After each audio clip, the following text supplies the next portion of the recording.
to be able to start a wholesale network, the very important thing is your relationship basically to anchor ISP or to large ISP to actually monetize your network. The problem again is if you have Vodafone and TalkTalk, which are amazing brands basically in the UK or very well known, on the fixed broadband side, this is still relatively small. Yeah. So because TalkTalk currently is about 10%, if you add some of them, maybe at the time they were a bit more, like between 10 to 15%, but it's still only 10 to 15% basically there. And if you add Vodafone, which currently is 5, but used to be like 2 or 3, you still have potentially basically best case 20% basically of traffic on your network. For a wholesale network to thrive and to be sustainable, the wholesale penetration that you need needs to be in the north of 40%. So you need to get it basically to the 45 to 50%.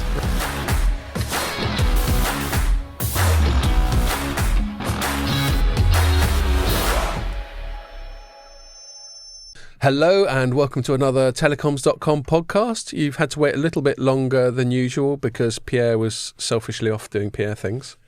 And we've got to give a shout out, actually, he's not even here today because he's still doing Pierre things. So we've got super sub Tom. All right, Tom, thank you for stepping into the breach. You've made this possible. You are very welcome. And he's on holiday, Pierre? Or no, I think he's just dealing with his kids because his wife's travelling. Oh, okay. Here am I giving away personal shit about Pierre without his permission. Sorry, Pierre. He won't listen to this. And we're recording on a Tuesday, and the reason we're recording on Tuesday is because we've got an extra special guest, Jeremy Schellor from Netomnia, CEO of Netomnia, who is not only an interesting person to speak to in and of himself and his the area he works in, but is also quite topical because Netomnia was recently bought. It's a bit complicated. I was going to say bought by VMO2, but it's a bit more complicated than that. There's about 10 different companies involved, and we'll get Don't into say that. it's been bought by VMO2. That'll get everybody very upset, especially City Fibre. They're already upset enough. Right. Bought by Next Fibre. Next Fibre, that's it. But that's got the Telefonica and the Liberty Global Liberty and all that. Yeah. Anyway, well, I butchered that. I'll get you to correct it properly in a minute. Starting well. Yeah. this is me. Did you get a brief? Or? With me, it's all about forensic accuracy. I can see that. That's right. So it's great to have you here. Thank you. And thank you, Tom, for making it possible. And we've got to give a shout out your colleague Swap, is it, to your mates? Yeah, that's right. In the background. Hi, Swap. It was you that made this happen with me, so thank you. So Jeremy, you said you haven't listened to the pod before, so I'll tell you that what we tend to do, it's a very sort of open format, conversational thing. And we've got a bit at the start where we just talk about some of the stuff that we've been doing before we get into the main bit, and we call that opening bollocks. So you just have to endure the opening bollocks a little bit. Fantastic.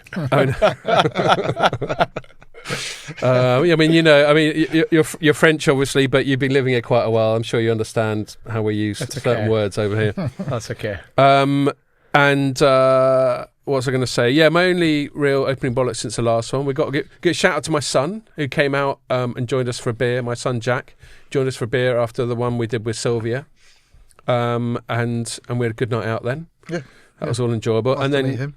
Yeah, it was. All these years. Yeah, and it's kind of weird to see my son in a sort of setting with my professional colleagues. But I think he handled himself all right. He's 21, but he didn't seem completely out of his depth. That was quite good. Just saying that to Jeremy, who's got much younger kids. One day you'll be doing that.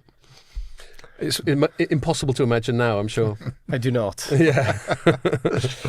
And then the only other bit of opening bollocks I got to talk about is give a shout out to Angus Ward from, is it Beyond Now? Beyond Now. Yeah, I always butcher their name. Who I just had a couple of pints with. So that's one of my excuses. That's one of my excuses for being a fuckwit from the start. Sure. You drink a lot. I've had a couple of pints. That's right. Yeah. And it's good to see you again, Angus. It'd been a little while. We were remembering how we used to go to they used to have these little rooftop terrace things in Nice when GTW was in Nice. Yeah. And that might have been the last time I saw her, I'm not sure. Also shout out to Katie from CC Group who was there as well. All right, Katie. And that's it. Have you been up to anything, Ian? The only thing I've been up to sort of that's social with work slightly involved is going to the Carabao Cup with BT, which is right, which is like the shittier cup final. It's the Not one the that FA Cup. it's the one that nobody cares about as much. But it still had two big teams. It had Arsenal and Man City in it. So yeah. What's that swap? Does it matter to you? Oh, you're a Gooner. there we are. Bad luck, mate. So I was- swap in the background's a Gooner. Yeah, I didn't really Half care. of my mates are Gooners, so I know all about. I'm a Spurs fan, so you think you got problems. Anyway, go on. I didn't really care who won, but most of the kind of BT crowd seemed to be Arsenal fans. Yeah. But it was nice. It was very generous for them to sort of. It's a nice box, obviously, and so yeah. Shout out to Richard, I guess, and Jackie and Giles and Greg. Could see Greg again after catching up with him at MWC, and yeah, Cool. it didn't go the way he wanted, but Greg's a Gooner as well, is he? yeah, he is. Yeah. Greg, for people who don't know, is the CTO of BT. Yeah. Yeah, I saw him in Barcelona. Mm-hmm. He's good for a chat, Greg. He is. So yeah, it was fun. Right, and the atmosphere was fun. I guess not so good after Arsenal lost. Yeah, I mean the stadium was like split in two. Obviously, there was Yeah. like this sea of blue shirts that were there right until the final celebrations, and then all the Gateway. Gooners had obviously gone, and it's just empty seats. But it was like an equal representation of both teams. I mean, it's kind of neutral ground. I know it's easier for Arsenal fans, strictly speaking, to get to, but it doesn't matter where you're from these days, does it? So No, well, bad luck swap.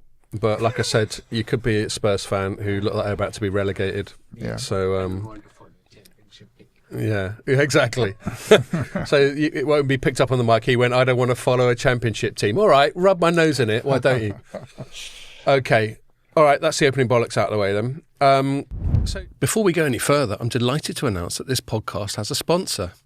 Unperturbed by our unorthodox style, Cohere Technologies has decided to take the plunge. For any listeners that missed our previous pods with its CEO, Cohere is the innovator behind Universal Spectrum Multiplier software for 4G and 5G and Pulsone technology for 5G and 6G coexistence, ISAC and NTN. Thanks a lot, Cohere. Your support is much appreciated. So, Jeremy, I just thought we were chatting a little bit beforehand, and within your space, you're a very prominent and consequential person, but we were joking that as soon as you get out of like the telecoms world, or maybe the UK market, more relevant to the audience of this podcast, people might not be so familiar. So why don't I just ask you a really open question, just to introduce yourself and your company and why it is that we're talking to you. Yeah, no problem. So I'm the CEO of a group of companies, so including Netomnia, Fibre, and Brisk. In the UK, we have more than 3 million premises ready for service. So That's all fibre, yeah? that's all fibre. So we deploy fibre to 3.1 million premises. We can order the service now across the whole of the UK. Arguably, we are a national provider. So we stretch from Londonderry in Northern Ireland down to Folkestone or Dover in the southeast, and pretty much everywhere in between. So from places like Peterlee in the northeast to Barrow-in-Furness in the northwest, or How did that happen? Because I places think in I've Wales. probably asked you this before, but some of the altnets, as they get called, are very much concentrated on one area. But you seem to have this kind of have you sort of been quite targeted in terms of the areas you want to go into, and you're not sort of thinking about focusing on one bit of the UK, but you're looking at it and thinking, well, there's an area that we might see an opportunity in. Yeah, I mean, I tend to look at the UK like Openreach does. Right. For me, it's kind of a grid, and it's a grid of BT exchanges. So those buildings where Openreach deploy basically their active equipment. So GPON, XGS-PON, OLTs, they deploy them from those buildings, and then from those buildings they deploy fiber from that building to premises. So for me, if you look at the UK, basically at that grid with lots of exchanges, there are more than 5,000 of them, but in reality, from a fiber standpoint, it's more like 1,000. Right. So what we've done is we look at those 1,000 basically locations across the UK, and then look at it from a competition standpoint. So, for example, we didn't want to overbuild any other altnet. We look at it from an infrastructure standpoint. So, do we think that the quality of the duct network from Openreach and the pole network from Openreach is good enough that we can justify basically the cost to build in this area? We look at it from a density and demographic standpoint, and it kind of spit out basically a lot of those BT exchanges. across the whole of the UK, and then from there it's okay.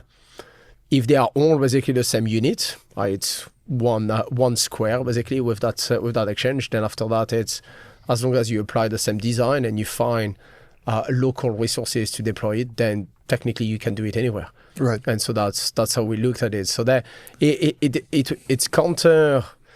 It's counter to what everybody thinks, because everybody thinks, okay, you have to be very tight in one region because you need to be able to manage it tightly. You need to, but for us, we thought we could do it across the whole of the UK without any issue using the right software. So we built a lot of software to do that and the right processes, and it turns out it worked. So. But isn't one of the biggest reasons that people might have hesitate to do what you did is just the cost of, especially reaching these more remote places? Aren't they trying to consolidate their risk geographically because it will cost less? That was my assumption. Yeah, you could think that it's going to cost less, but the majority of the cost is labor and materials coming outside the BT exchange going to the premise. Right. The material cost will be identical whether you build in Derry or in London. You're not in like remote parts of the Scottish Highlands. No, you're still in urban I'm not areas. doing rural. Everything is urban. Yeah. So in Northern Ireland, for example, I will do Belfast or around Belfast, and I will do Derry. So if I'm in Scotland, I will tend to build around Glasgow, around Edinburgh, and everywhere in between. Yeah, I'm not going to do a remote Highland type. You've avoided those areas where you read those sort of point topic reports, and they go, well, there's like 5-6 overlapping networks in some bits of the country. It's clearly like VMO2 plus OpenReach and a bunch of altnets already. You sort of deliberately avoid those. Yeah, we've not done that at all. So, but we follow religiously basically that grid, and as I said, those steps that we are following. One of the steps is the density.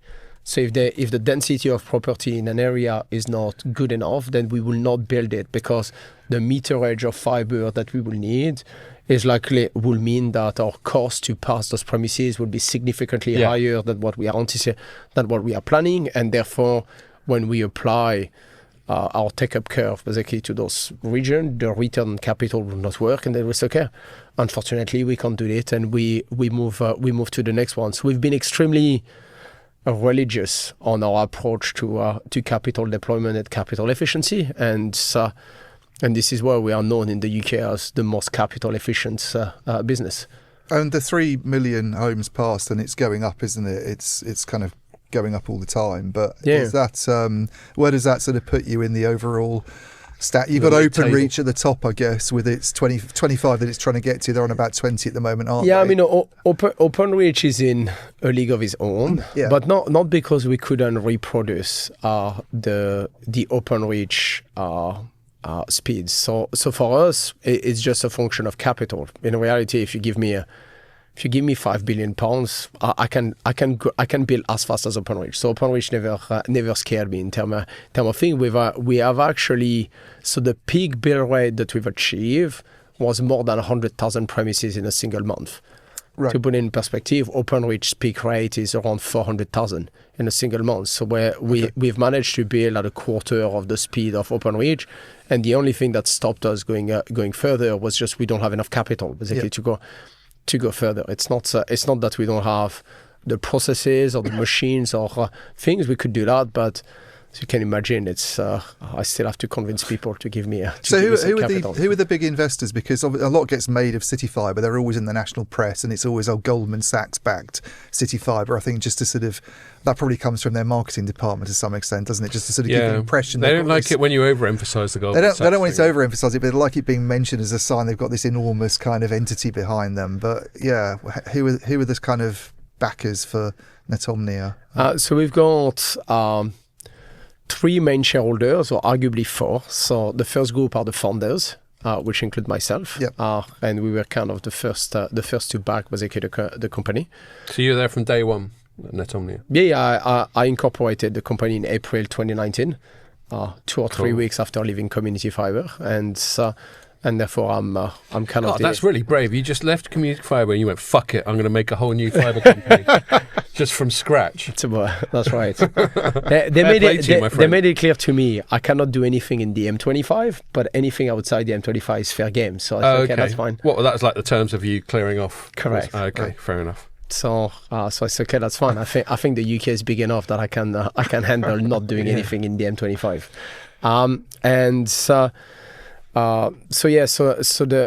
So the first investor that we got in the company, the first institution, is called Soho Capital, with a guy called Walid, and he's been phenomenal to us, and kind of had one dinner with him for 3 hours. We tried to change the world, and then at the end he said, "Well, what about I back your company?" And then wow. You obviously give good dinner. Yeah, what can I say? I'm very good company. That's obvious already. And so after that, our second investor was AdventCap, which they are also the backer and founder of another company called Brisk in the UK, which without was doing the same thing. That's correct. Yeah. Like everybody called them. So there is BRSK. So most of the customer call them BRSK, not Brisk. Right. Or Brisk. And some other people call them Bursk. Yeah. That's right. Just put an I in. Is one vowel too much to ask for? They're just trying to cheat at Scrabble. What can I say? There was whoever came up with the name, I think, didn't understand what would happen in England. I think the person was South African. So right. Anyway, that's now Brisk is gone. So we've actually merged the two brands, so UFibre and Brisk under UFibre, and we kept Netomnia. So we did erase the problem with the name, but actually a lot of the people who built Brisk and are now actually in charge of quite a lot of the parts of the company. So we erased the name, but a lot of the people actually are inside the company and doing a very good job. So from 2019 when you started, there wouldn't have been anything then. It's all fresh build. It's not been done. Have there been acquisitions that have built? No. So I spent just to mention the third investor, just to make sure. Yes. Or just that one dinner.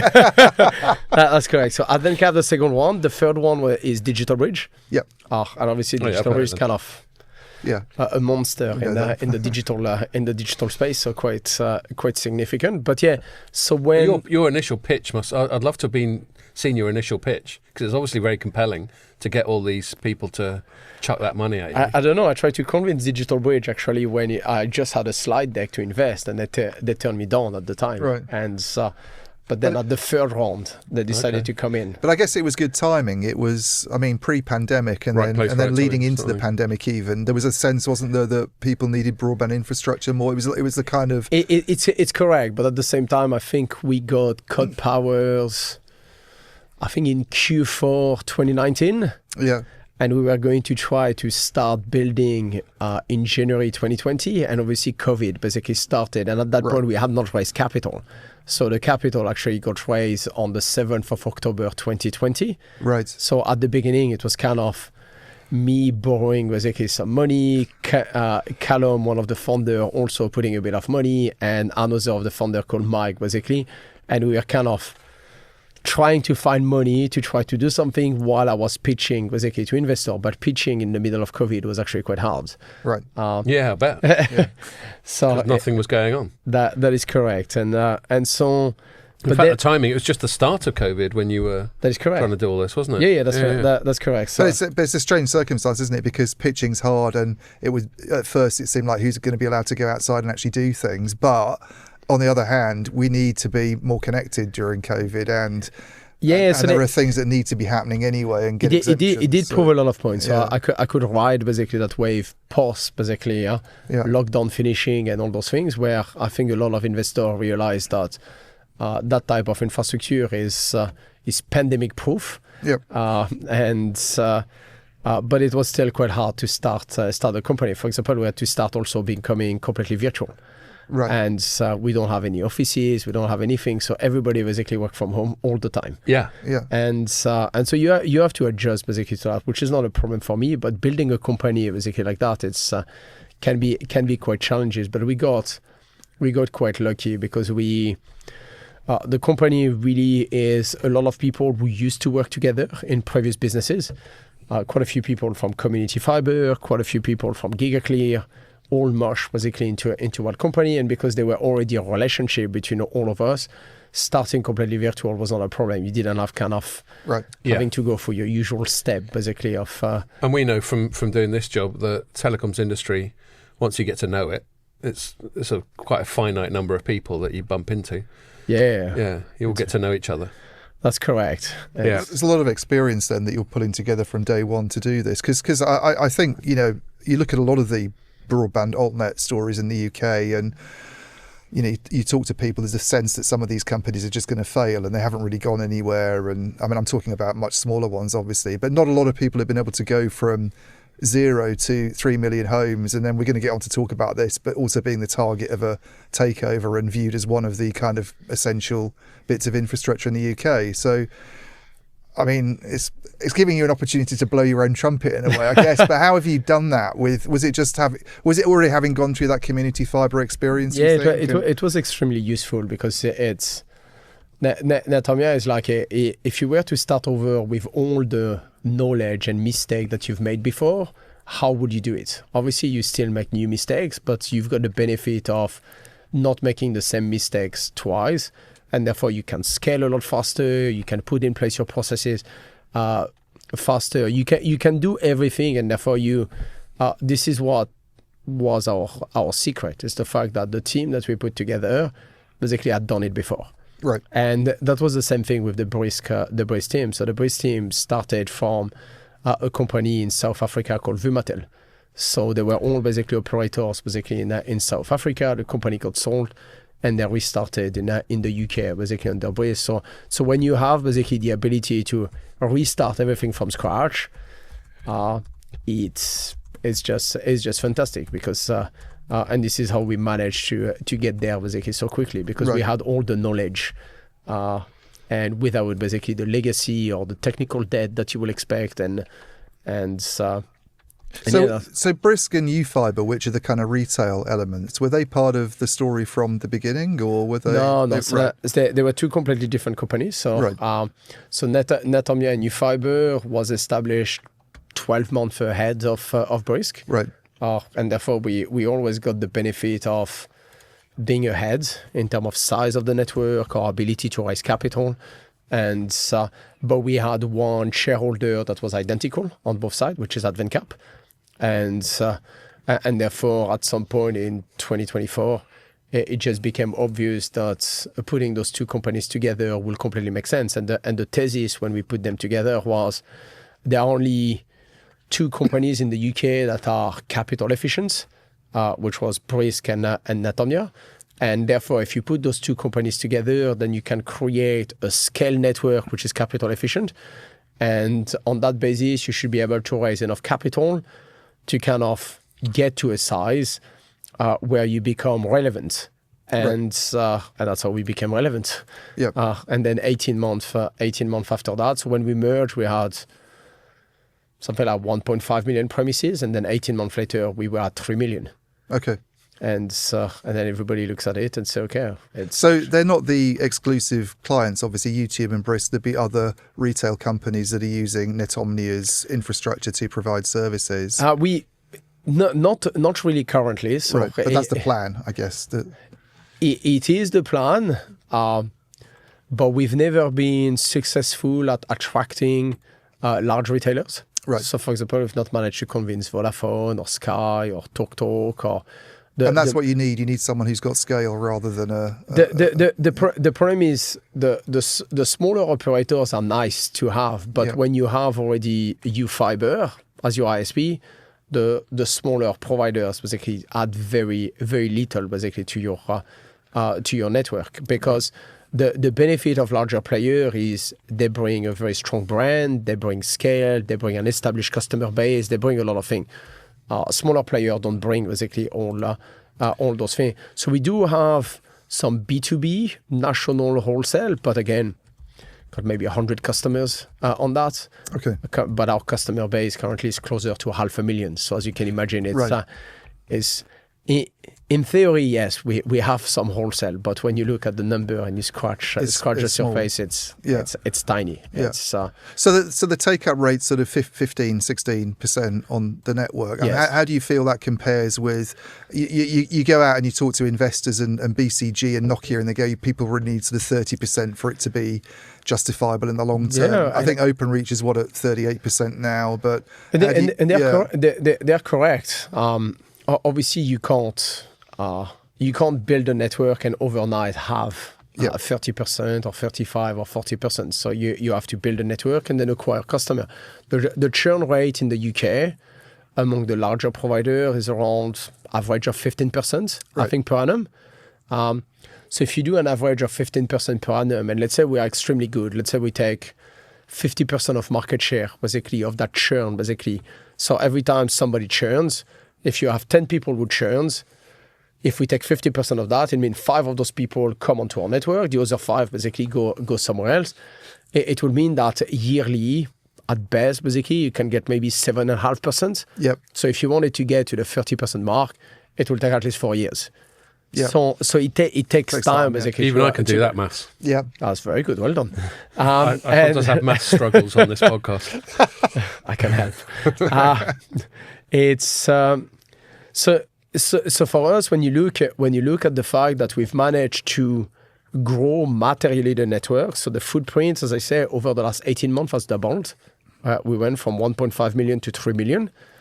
But during that period, we also grew basically the blended take-up on the network from kind of a 10% to 15, 16%. It shows you that from a take-up standpoint, it's actually performing very well, because if you grow the footprint by twice the size, it's supposed to suppress basically your take-up, but at the same time, on a blended basis, we managed to increase it by 5%, which therefore it's extremely good. So at the current runway, so like if I were to stop the build today, don't build any homes, I think realistically we'll get to the 30% mark. I think it will take us 2 to 3 years, and in 2 to 3 years' time, basically we'll get to 30%, which is extremely good. So for us, we are very confident with our approach, basically to our customers. But obviously it gets harder, but it's going okay. So one of the reasons we got you on is because you're in the news a lot at the moment. Not just for I was just going to say. Go on, Scott. Well, no, I was just going to. All the questions you asked have been excellent, but I was, ones. But now shut the fuck up for a bit. No, I was just going to say. I initially asked Jeremy to sort of give us the story as to where we are today. So what you were just saying is sort of re-merging with where I wanted to be. So we've got a bit of your sort of professional roots and Netomnia, and then we got the brisk whatever. Brisk sounds like something the Swedish chef would say, doesn't it? It's like trying to pronounce the Czech city Brno, BRNO. Right. Do that. So they're not into vowels there either. And so that was the brisk thing was middle of 2024, wasn't it? That's correct. And August then 2024. And then we wrote a story February the 18th this year. Next Fibre puts OpenReach in its sights with 2 billion Netomnia purchase. So that's where, as if you weren't already relevant enough, you became even more relevant as the CEO of Netomnia. So I presume this is kind of what you were about to ask as well, Ian. You just interrupted me as I was going to ask. I know. Well, I just wanted to retake some fucking control of the situation. Adding value. I was feeling sidelined. To be fair to Ian, I was having to multitask with some other shit. Anyway, so you got Netomnia to where it was. In fact, there was a story I think we wrote about a month earlier where I think there was a quote probably from you about how Netomnia had a breakout year in 2025. So you got Netomnia to the stage where it was obviously attractive enough. And I think the rumour, we were talking about Kieran from the FT who we had on at the start of the year on the pod, and he'd been all over this from the start. He'd been getting the rumours back last October or something. So he'd done a good job there. So there'd been rumours about his acquisition, and it finally happened in February. So can you talk us a bit through that? Like, tell us a bit about, why the acquisition happened. We're allowed to call it an acquisition, aren't we? It is an acquisition. Some people get a bit twitchy and they go, no, it's a merger. And they go, yeah, but they're 10 times bigger than you, so it's not a fucking merger, is it? It's not a merger, but we were bigger than Nextfibre. You're bigger than Nextfibre, right? Oh, so there's still a bit of a pissing competition going on there. The joke behind that is when I think it was at the end of 2024. So Rajiv, so the CEO of Nextfibre, put something on LinkedIn, I think in January, claiming that he was the second largest altnet with 2 million homes. And so I had to reply basically to his post saying, no, you're not. You're third. Good stuff. And this was before, and now you're colleagues. So is that a bit awkward now? No, that's fine. Of course. I like Rajiv. Rajiv is actually... You're all mates now. So anyway, there was an acquisition. Mm-hmm. Why don't you just talk us through why that happened and then the consequences of it? Yeah, no, that's. I mean, I think it's fair to say that. Oh, by the way, sorry, can I just butt in? Can you explain for our audience who may or may not know who Nextfibre is? Because it's slightly complicated, the mix in the UK. Yeah, no problem. So I think it was in 2020 or 2021. So I forgot exactly the date, but. At some point, Liberty, Telefonica, and InfraVia decided to do a joint venture to basically build a new greenfield wholesale network. So, which I think they tried to do also in Germany, but they decided not to do it. But basically, they got together saying, okay, we want to build basically where Virgin Media doesn't exist. So let's build basically a new vehicle. And we should stress that Telefonica and Liberty are the major shareholders in the only VMO2. shareholders. The only share, okay, right. I was just hedging my bets in case I was fucking all that up. They are 50-50 in VMO2. Whereas in Nextfibre, at that time, 25% Liberty, 25% Telefonica, and 50% InfraVia. Okay. So InfraVia, that's the bit I cocked up at the start. That's correct. Yeah. Which is a French fund, and with a very good guy called Bruno. Okay. And so, well, that's quite handy for you then. That's correct. We can speak French. So they decided, okay, well, why don't we build basically a new wholesale network where Virgin Media is not, and I think it was, and at least we start with an anchor tenant, because one of the challenge when you build a wholesale network from scratch, and that's the same problem that CityFibre had because they started as a wholesale only player, is if you don't have basically anchor or a strong anchor tenant, where does the traffic come from? So you might be building a network that has nobody on it. And so the thesis... It must be reassuring to know you got at least one customer. That is correct. And so the thesis from Nextfibre is, okay, we'll be a wholesale network, and at least we'll start with one anchor tenant, being Virgin Media. Yeah. Has this been the big problem, would you say, then, for CityFibre? Is the other kind of big wholesale player in the mix that they don't have? They've had to deal with... with Sky, isn't it? Did they have before that, if you look at the genesis, actually Nextfibre and CityFibre started in a way which is extremely identical. Right. So when CityFibre started, actually they had an anchor which was Vodafone. Yes. So Vodafone was actually the first large player. The difference between an anchor like Vodafone and an anchor like Virgin Media is Vodafone as a retail market share in the UK is still extremely low. So they've got obviously currently 1.8 million customers. Yeah. But back in the day when they started with CityFibre, which was now, I think 6-7 years ago or something like that, the retail market share of Vodafone was significantly lower than that. But then they seem to be half in with OpenReach as well. It wasn't like they were kind of all in with CityFibre or... Yeah, but at the time actually they were quite well invested in CityFibre because actually the deal that they had was they will fund the build. Right. So they were funding actually the capex for the build, but in exchange for that, Vodafone was getting basically exclusivity for a period. Right. Therefore, they could actually monetize the network by themselves. Okay. The problem, what CityFibre realized at the time, at some point, is that's well and good that they've got that exclusivity, but the problem is Vodafone by itself can't generate enough traffic basically to make it work.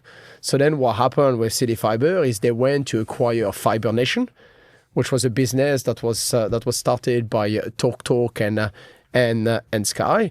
And when they acquire Fiber Nation, they also got a contract with TalkTalk at the time. And as the second basically anchor that density fiber got, but they had to purchase all the time. So Vodafone was an investor. And then with TalkTalk, they had to buy Fiber Nation to also get the contract. But again, then you're changing your identity as a wholesale-only player, aren't you? By doing this, they don't want to be a retailer, so they're kind of, it's an awkward one. You've got to get the customers, but you don't want to be in the retail game. It's it's the dynamic is difficult, but it shows that to be able to start a wholesale network, the very important thing is your relationship basically to anchor ISP or to large ISP to actually monetize your network. The problem again is if you have Vodafone and TalkTalk, which are amazing brands basically in the UK, are very well known, on the fixed broadband side, this is still relatively small. Yeah. So because TalkTalk currently is about 10%. If you add some of them, maybe at the time they were a bit more, like between 10 to 15%. But it's still only 10 to 15% basically there. And if you add Vodafone, which currently is 5, but used to be like 2 or 3, you still have potentially basically best case 20% basically of traffic on your network. For a wholesale network to thrive and to be sustainable, the wholesale penetration that you need needs to be in the north of 40%. So you need to get it basically to the 45 to 50%, because the average revenue per user that you get from a retailer is significantly lower than when you have basically a vertically integrated platform. So really the genesis of CityFibre is kind of building those anchor basically customers, starting with Vodafone, then going to TalkTalk, and then obviously the more recent was the Sky basically deal, which has been transformational for CityFibre, because they went from a net adds basically on the network that was not good enough to a level of ads now that is quite that is very good and it's recognized by everybody relatively good. So that's kind of the genesis of CityFibre and how it went there. And nexfibre, to a certain extent, started in a place which was very similar. So they decided to build a network completely greenfield, completely wholesale. And they said, okay, who is going to be my first anchor? And because they had Liberty and Telefonica shareholder, then Virgin Media became an anchor. But obviously, because it's greenfield, even if you have Virgin Media as your anchor, they don't have any existing customers. So they still have to acquire all those customers. Whereas when you're CityFibre... You've just got the brand. You've got the brand. You have the brand, but you don't have the customers. Whereas if you're CityFibre and you build basically in places where TalkTalk has an existing customer base, Vodafone has an existing customer base, and now Sky has an existing customer base, really what you can do is you can leverage actually this overlap that you've got to basically increase your take-up. And this is why Sky recently basically turbocharged basically their... and I think it's the same with OpenReach, I guess. They build in areas where they already had sort of old copper and you're moving... That's correct. And then you migrate. That's correct. Yeah. And so the genesis of the two is very similar. Just the two anchor are different. So one has a VMO2 anchor. Right. And the other one started with a Vodafone anchor. And then bought basically traffic from by buying Fibre Nation to get TalkTalk also on an anchor, and then more recently basically got Sky. So that's kind of the genesis of those two networks. And both of them have demonstrated that it's extremely hard to attract large retailers. As I say, when you look at nexfibre, because of the size of the network, it's been extremely hard for them to convince basically a large retailer to come on the platform. Right. And for CityFibre, to convince the large retailer to come on the platform, as I said, two of them, they had to... Just because they're not big enough. That's correct. So the scale is extremely important. Because as opposed to OpenReach. That's correct. OpenReach has them. So next, trying to persuade people that you're the superior alternative to OpenReach is the challenge. I'm just active listening, making sure. That is correct. So those two parties, basically, what they are trying to build is a wholesale platform which is going to challenge OpenReach. And with Netomnia, it was the same thing. So Netomnia, because for us, we've got an ISP called UFiber, but we've got Netomnia, which is a wholesale network. What we try to do with Netomnia is also to build basically a meaningful alternative or a sustainable alternative to OpenReach in the areas we operate. When you look at the success of nexfibre or the success of Netomnia, we have not managed to secure what you could call basically third party, basically wholesale access. So we've not managed to convince Vodafone, we've not managed to convince Tokto, we've not managed to convince Sky. City Fibre has. So they've done a very good job at doing that. And really the purpose of that transaction, and this is what... But they're smaller than you now, aren't they, City Fibre, in terms of homes passed? No, City Fibre is bigger. They've got 4.6 million. But I mean, once you're added to... That's correct. If this deal goes ahead, and That's obviously correct. City Fibre doesn't want this deal to go ahead, it sounds like they're making a big stink about it. But Is it still up in the air when you say if? Yep. Is it just a regulatory thing? It's just Well, regulatory. it has to go to Yeah. the CMA. Yeah. So Yeah. the CMA has to do City their, has to do Fibre their trying to work. block Yeah, no, I was just checking the if. That was all. Right. Yeah. So really, and so it's in the news. So as you know, there was competitive tension basically in the process. So between City Fibre and Next Fibre, basically, because both That's a of nice position for you to be in with the two of them. So we're saying that City Fibre was thinking of buying Netomnia as well. yes, Is that what you're saying? Yeah. Right. it's in the press. So it's Probably And- Kieran again. That bloody Kieran. that was not Kieran. This one. Oh, actually. right, okay. And fundamentally, both of them are trying to achieve something very similar. So what they are trying to achieve is create a wholesale challenger to OpenReach, and they both recognize that scale matters because of the synergy that it brings, because it gives you the ability to attract basically large retail ISPs, and therefore there is basically between those two, basically how are we going to get to kind of somehow 8 million is a magic number. Yeah. So if you remember when City Fibre 8 million by published the their end of plans. 2027, is that by the end of next year? Or Yes, for Next Right. Fibre, I think it's 2027 or 2028. But I that's, forgot, that's so. including the takeover. That's correct. They're buying Netomnia. They've got about 2.5 million. Is that right at the moment? They have 2.6 million currently. 2.6, and you're on sort of 3.1. We are And then 3.1 they- by the time if the transaction gets approved in phase one, I think we'll have about 3.4 million. Right. So the 2.6 You're on plus 3.4, 5.8. it will be 6. Right. Yeah. And then they are contributing 2 million homes from VMO2 to Okay. make it an 8 million network. So that is a bit different, though. The strategy then changes where they're building in the sort of VMO2. There's a part of the plan that involves them sort of converting HFC to. That is correct. So to they fibre, will isn't that upgrade right? 2 million homes from HFC to fiber as Yeah. part of their commitment. So and so really both of them basically have a very similar plan in terms of they both want to reach, as I said, that magic number of 8 million. I don't know where that number comes from, but the first City Fibre plan that they published like 5-6 years ago also had that magic 8 million. So they had that big map with lots of green polygons. I and so feel on. it was supposed to have happened years ago. But I don't know. I was supposed to. At some point, that map disappeared, actually, from the website, which was quite funny because they were supposed to build that 8 million. And one day, actually, I texted somebody at City Fibre. I said, where's the map? The map disappeared. He said, Yeah, no, yeah, I that- did it. And I said, yeah, I think it did, yes. That's no longer operable. And so this 8 million is still their target, but I think it looks like they want now to achieve that target through consolidation rather than their own build, or at least that's the message that I took from them, basically by removing the map basically from their website and being so vocal about consolidation. And to some extent, it's similar story to Next Fibre. So Next Fibre last year basically made it public that they will stop the build.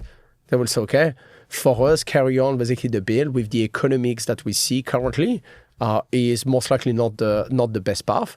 Therefore, what we are going to do is we'll stop the build and we'll focus basically on consolidation.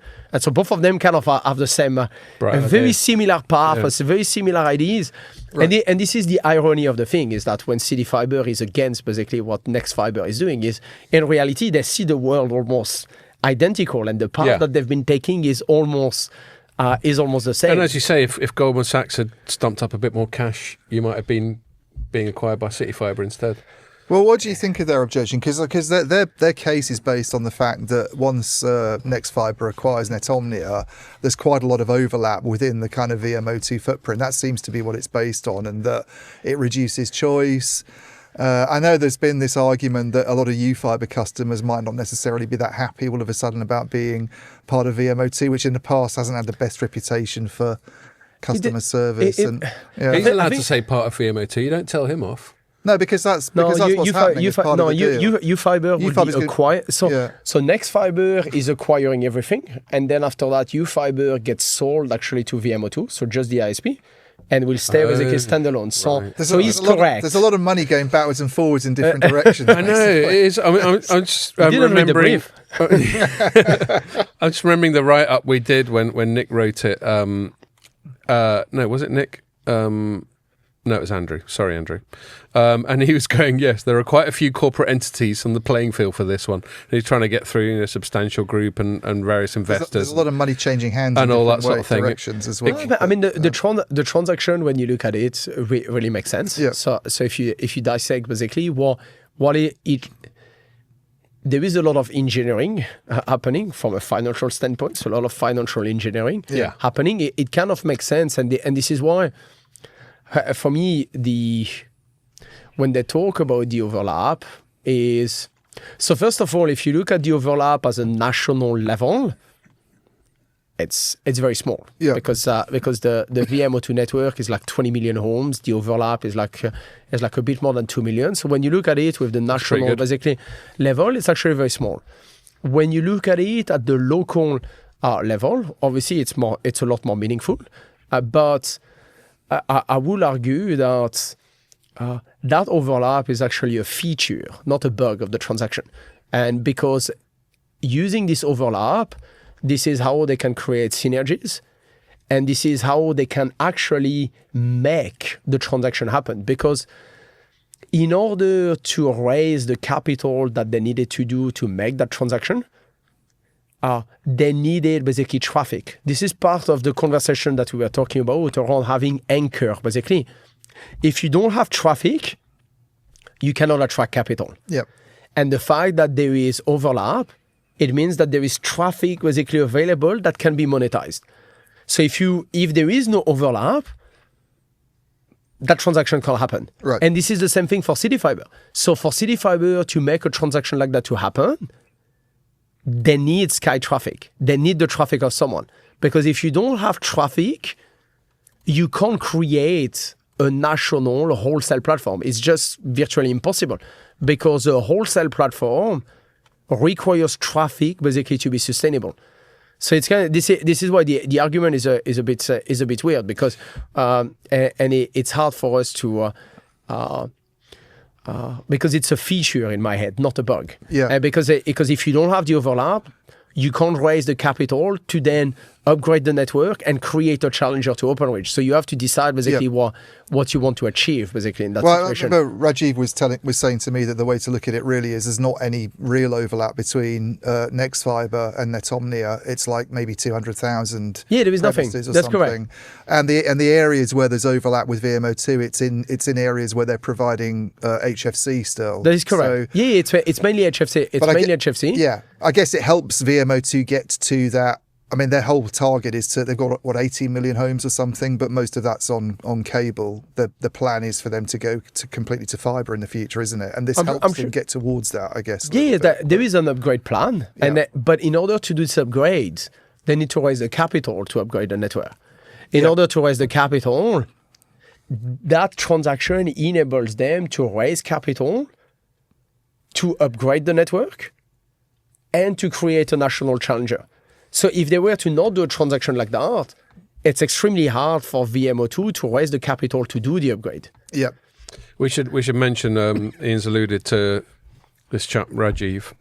Ian just published a piece yesterday with the headline, Next Fiber CEO defends 2 billion. Oh, I mentioned it earlier. Yeah. But that's what you're referring to. So it's just quite timely. You happen to have that interview lined up before we're doing this podcast. Yeah, I spoke to him on... Yeah, I spoke to Rajiv on Friday, I think. Thursday or Friday. Yeah, sorry. I just thought I'd stress, because you alluded once or twice that was the story that was perhaps in the back of your mind. Yeah, I mean, I know this topic reasonably well because I'd spoken to him and I just written that. But so I've got a little question. Mm-hmm. Well, I mentioned that breakout year thing. That was a quote from you. It turned out it's a story I wrote. This is one of the problems of being a journalist. You write something and then a week later you've forgotten that you wrote it. I wrote it in 20th And of January, which is like an eon ago. And age and alcohol. Lots of things contribute to my shitty just being a recall. journalist. Yeah. It's not just being the alcohol comes with being a journalist. To be I honest. understand. You can't be a journalist unless you get pissed quite often, in my opinion. I'm gonna quote your canned quote back to you, Jeremy. I'm sure Swab wrote the quote. Yeah. Swap in the background wrote it. FY25 marked a breakout year for the group. We delivered the fastest network build among altnets, alongside a strong and accelerating customer acquisition rate, while surpassing 3 million premises serviceable, a milestone that underscores the scale, momentum, and resilience of our platform. And there's just one more little paragraph. This progress firmly positions us as the UK's second largest altnet provider. Hence your pissing competition with the other guy. That's correct. And validates our strategy of building a uniquely scaled, capital-efficient retail and wholesale model. With strong operational delivery and clear line of sight of growth, we are now focused on extending our footprint. My question to you, Jeremy, is that all seems to be going pretty well. Why sell to anyone? I mean, it looks like you were doing a pretty good job by yourself. Yeah, I mean, there is a lot of posturing, as you can imagine. And Swap nearly wrote that. You blame Swap for that. No, but let's take it basically that quote. The next paragraph is talking about Arsenal. No. Don't know anything about football, so it's okay. That's him. But if you look at the quote, so for example, we talk about building a wholesale and retail platform. I haven't done wholesale. So if you look at some of the thing behind basically that is there is obviously the posturing and the positioning basically in front of everybody, and there is the reality of what is happening. So no question about that. So you're telling me sometimes the quotes we get don't necessarily tell a little bit more rosy than they should be. I'm disillusioned now. But it's not a big pivot for you to go to being a wholesaler, because that is the intention, isn't it, to be a wholesaler? No, but that was the point. That transaction enabled to become actually a national wholesale challenger to Openreach. Yeah. On my own, so far we have not managed to actually deliver any of it. Yeah. And this is the whole point of the transaction. The whole point of the transaction is, and I've been on record now for at least 2 years or more, saying that Next Fibre, City Fibre, and Netomnia, any combo basically of that at some point will come together to create actually that wholesale basically champion, which also will enable to create a sustainable basically company that also can then exit and return capital actually to the investors. Because the problem with the UK market is it's fragmented. Nobody knows how to exit actually the market, and the problem is I think at some point people have to face reality. Is when investors basically invest money, at some point they want it back. Yeah. And I think sometimes people forget that you have to do that. And in the current environment, raising capital is hard. Generating any form of exit is almost impossible. By exit, you mean being acquired, or what other forms of exit are there? Yes, so there are lots of players in the UK that would love to find a way to sell their company. Yeah. Because the investors have been invested for 7-8 years. Yeah, and they're like, it's time to cash in. It's time basically to get out, because at the end of the day, this is their mandate. This is what they need to do. But in order to be able to exit, you need to find a vehicle basically to do that. So either it's a player which is already in the market that will start consolidating and create exit, whether it's cash or shares, or if you want to attract basically new basically entrants that are going to buy you out for your company, those people tend to do that when they can read the market. I.e., there is a need for a lot more certainty basically on how the market is going to operate. And currently, is there a lot of uncertainty now? I mean, nobody, look at what's happening with the CMA process. So currently, nobody really knows how basically it's supposed to unfold. And therefore, if you're an investor and you're going to invest capital in the UK, what you want is certainty. You want to know basically what is going to happen. Obviously, there is a level of risk that you're going to price in. But when you have several challengers, you don't know, is it wholesale, is it retail, is it a mix of both, what is the right size, how many players are going to compete. Those are a lot of things that makes it hard, basically, for capital outside the UK to come in. Fair enough. And consolidation is supposed to bring, basically, that level of certainty in the UK market that will unlock capital. And that's what that transaction is showing. The fact that we create, basically, that transaction between Nexfibre and Netomnia has unlocked, basically, more than £3 billion of new capital. And the reason why they can do that is because there is a lot of synergies, there is traffic being contributed, there is scale, and therefore that creates basically an environment that can attract basically capital. Otherwise, I mean, a lot of providers will tell you that they are struggling to raise capital.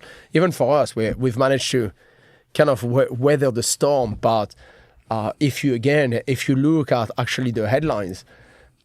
If you take, let's say, Community Fibre or GigaClear or Nexfibre or City Fibre, over the last 3 to 4 years, they did about each 1 to 2 debt raises to fund their plan. Can you guess how many have done? I'm going to guess lower than that. 8 or 9. Oh. Sorry, I completely misinterpreted the direction you're going. No, the point is, for us, it's been extremely more difficult, basically, to raise capital because we arrived last. All the companies that I've named, whether it's Community Fibre, GigaClear, City Fibre, or Nexfibre, they all went ahead of us. Yep. So they raised all the capital, and they have relatively established. So and Community Fibre was established. And there is a limited amount of capital that you can attract in the market. There is all the lenders, for example, in those businesses are all very similar. Yeah. Can you see this market, though, being, because, you know, going back to 2019 when you started and you were at Community Fibre before then, and there was a lot of excitement about altnets coming into the market, obviously, and it was obviously perceived to be a great opportunity by investors, and everybody's now looking at it and it's overly busy. There's, I don't know how many altnets there are altogether. Some of them have only got like 3 homes probably, but, you know, it's just, the enthusiasm seems to have gone, and a lot of these companies are weighed down by debt, and it's hard to generate ARPU anyway. It's hard to increase spending from selling faster services. But can you see this becoming a more exciting business again in the future? Or I think consolidation, if it delivers basically that challenger basically to Openreach, and I believe that transaction does that, will become a lot more interesting. Yeah. Because it will actually create actually a new momentum basically in the UK. This is why City Fibre or Nexfibre or myself have been very vocal on consolidation is the next step. Because what we all believe is that consolidation will bring back basically that momentum. Whereas currently, Community Fibre stop building, Nexfibre stop building, City Fibre's build is anemic. Are they still going concerns, this long tail of altnets? Are they making money? Are they profitable? They're not profitable. Right. But they have enough cash to get to cash flow positive. So they should be okay. Okay. I think City Fibre still need to raise some capital. I think later this year, early next year. But if you talk about, for example, Community Fibre will be fine. They have enough capital basically to do that. But they and their investors are still looking for some kind of exit. I guess what I'm leading up to is you were talking about consolidation, and are we looking at a time where, in the perhaps distant future, there'll just be maybe 3 or 4 players, like you guys, City Fibre, Openreach, and maybe one other? So for me, I've always believed that there will be, and I don't know what's going to be, because I was surprised surprised, maybe it's not the right word. So on one hand, the City Fibre challenge completely makes sense because they kind of lost it, the transaction, which I can understand basically where they're coming at it. Netomnia transaction. That's correct. On the other hand, it's because of that, currently the question that is being trying to answer is, okay, Nexfibre is quite clear what they want to do. So they want to build basically that 8 million homes. So they've got 2 million to upgrade. They put it together. They create a national wholesale challenger with Netomnia. City Fibre currently has 4.5 million home, maybe a bit more, 4.6 or something like that. I think four.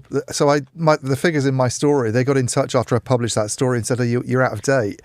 I was like, well, "What's the difference?" Number? So I put a mid 2025 figure in of 4.6 million, and they said, "No, it's end 2025 4.7 million." So obviously the build the build has really slowed down from what it was like.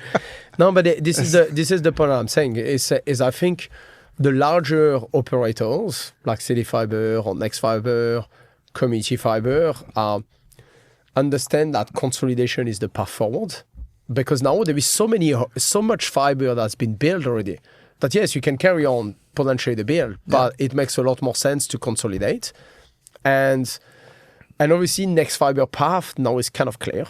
They want to have basically that 8 million footprint. City Fibre path, I think it's still relatively clear. What they want to do is consolidate basically other players basically in the market and also get to this type of number. Can you see opportunities now that they've missed out on buying your company, but if you look at what else is available, is there another obvious target in the market? Because it doesn't seem like, to me, it doesn't seem like there is. Jeremy, if you had some money and you were going shopping, who would you buy? My view is the obvious one is Community Fibre. Right. I saw, which I used to run it, very good company. Yeah. But the point there is, again, is if your goal is scale, you look down the list. Yeah. Which one is the next biggest? Yeah. It's Community Fibre. Okay. And Community Fibre also has Vodafone and TalkTalk. Therefore, they have also a wholesale platform. Therefore, it's kind of become relatively obvious, basically, what your path is, and so I think for me they're only in London, Community Fibre. That's right. They're only in London, right? And there are other platforms that they could consider. I think the Truly platform is relatively good. Yeah. The Zoom platform is also so good. So you can by doing maybe 3 transactions or 2 to 3 transactions instead of one. Yeah. Getting basically an additional 2 to 3 million homes. That is not a problem. I also think City Fibre is not in London, isn't that right? So for them, that would kind of make sense as a way. That would be very good. Yeah. I mean, London. That's my advice to City Fibre. Well, that seems to be where the smart money is. Get Goldman Sachs to write another check for City Fibre. I started in Peter. Dear Community Fibre, here's some Goldman Sachs money. Yeah, but you were there for 4.5 years at Community Fibre. You got a lot of. Yeah. I'm looking at your LinkedIn. This is the one bit of research I do on people. Very good journalist. Yes, I'm a very good impressive. LinkedIn journalist. But yeah, you were there for a long time. So was Community Fibre pretty small when you got started there? I said when I arrived at Community Fibre, there was 342 home pass. Wow. And about 30 paying broadband customers. Maybe a bit more. So yes, it was tiny.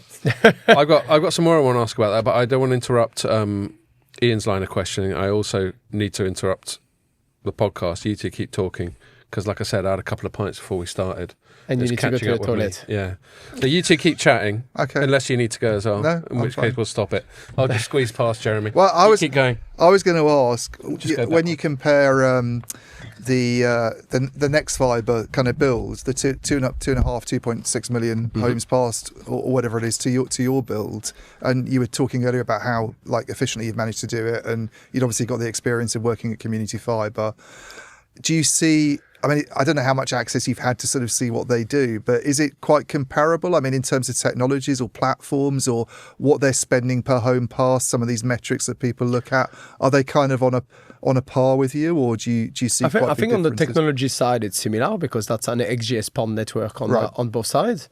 On the build method and how they've done it, there are some material differences, and the main difference is the fact that they were comfortable to not use PIA only. Right. So for them, basically, they look at an area and they do some PIA, but if there is lots of trenching or digging that needs to be done, they will do it too. And it's a material difference with Netomnia. So Netomnia tends to focus where we've got a predictable, basically, cost to build, and therefore we are extremely focused on being as much PIA as possible to maintain, basically, our cost to pass to a level that we are comfortable with. So we try to aim the region of 200 to 250 per which home pass. is pretty competitive with what the numbers that sort of OpenReach throws out at the moment, isn't it? Yeah, it's very similar. It's very similar to OpenReach, maybe slightly lower. It depends because the OpenReach number tends to be blended, Right. and they do also some rural and so on. But I think when you normalize it to more their urban builds, I think we are extremely similar in terms of price. So we and whereas I say Next Fiber was doing more PIA, but also doing their own dig, and therefore it will bring basically the cost to pass. So PIA is physical infrastructure access. That's right, isn't it? Which is a mixture of ducts and poles. I don't know what you were using mainly, but I remember because I am a. It was extremely quick. Did you do it just outside? Or? No, I didn't make it. I just wet myself. I left it too late. Okay, cool. No, it's fine. Well, thank you for the compliment, though. What were you saying? We're talking about PIA. PIA, yeah. So it's like ducts and poles. But I remember actually, because I'm a community fibre customer, I remember seeing somebody kind of pulling the fibre over from the pole when they sort of connected up the house. But is there a big difference in terms of the economics with those two options, or is the one that you've had to rely on? Does it just depend on the geography you're in, what you're sort of using? Yeah, so as I said at the beginning, when we pick an area we want to deploy, we look at the quality of the infrastructure to make sure we minimize the amount of digging that we need to do. Because how do you assess the quality of that infrastructure? It must be. I mean, is there like publicly available information, or do you need to do it? Do you need to go around? So OpenReach provide us basically maps of the entire of the UK where we've got all their. And they're kind of obliged a bit by Ofcom. To correct. Do that, it's a product which is regulated by Ofcom. Yeah. And it's a phenomenal product. So the product has been one of the key, if not the most important, basically change that Ofcom basically pushed, because that product enabled us to roll out like we are OpenReach. So if you know how to use that product and you can use well, you're basically at par basically with OpenReach, because now you can roll out as fast as them, similar type of course. Obviously, they have an advantage that they know their network and they can do more than what you can do. But when you know how to use it, it's the difference is really marginal. I think so. Just quickly say something and then you say that. I think some credit's due to Ofcom. Quite often on this podcast, I slag off Ofcom, partly because I don't like their new remit of like being censors. But credit where it's due in terms of regulating OpenReach such that we have a functional, competitive, fixed line market. They seem to have done a good job. OpenReach presumably would have some things to say about how heavily regulated they are, but I think I'll just give Ofcom a little shout out. They seem to have done a decent job enabling companies like yours to exist. I agree. I agree. Ofcom, especially with the PIA product, has done a fantastic job. Yeah. And I think it's been clear that especially when you look at the telecom access review. So obviously BT or OpenReach will say they were hoping to be deregulated a bit more, basically as part of the latest telecom access review. But this is part of the reason why that transaction makes sense. So that transaction makes sense because if you start creating wholesale challengers basically to OpenReach, then it enables basically Ofcom to let actually the market operate versus actually having to spend their time regulating OpenReach, because OpenReach is the only game in town. Exactly. And PIA has been the catalyst. So PIA is very important, and this is why even in the telecom access review, if there is one product that they say that past basically the next cycle they will carry on regulating is PIA. Okay. Yeah. Because that product is existential. Well, I was going to ask something else, but on the kind of regulatory side of things and TAR and things like that, did you have, I mean, that sort of Equinix pricing system that Equinox, that they came out with was very controversial at the time. Again, I think that's something that CityFibre was quite outspoken about, how it would change the market dynamics. But was that something that you had sort of strong feelings on, or is it... If I had wholesale customers, I may be feeling strongly about it. Yeah.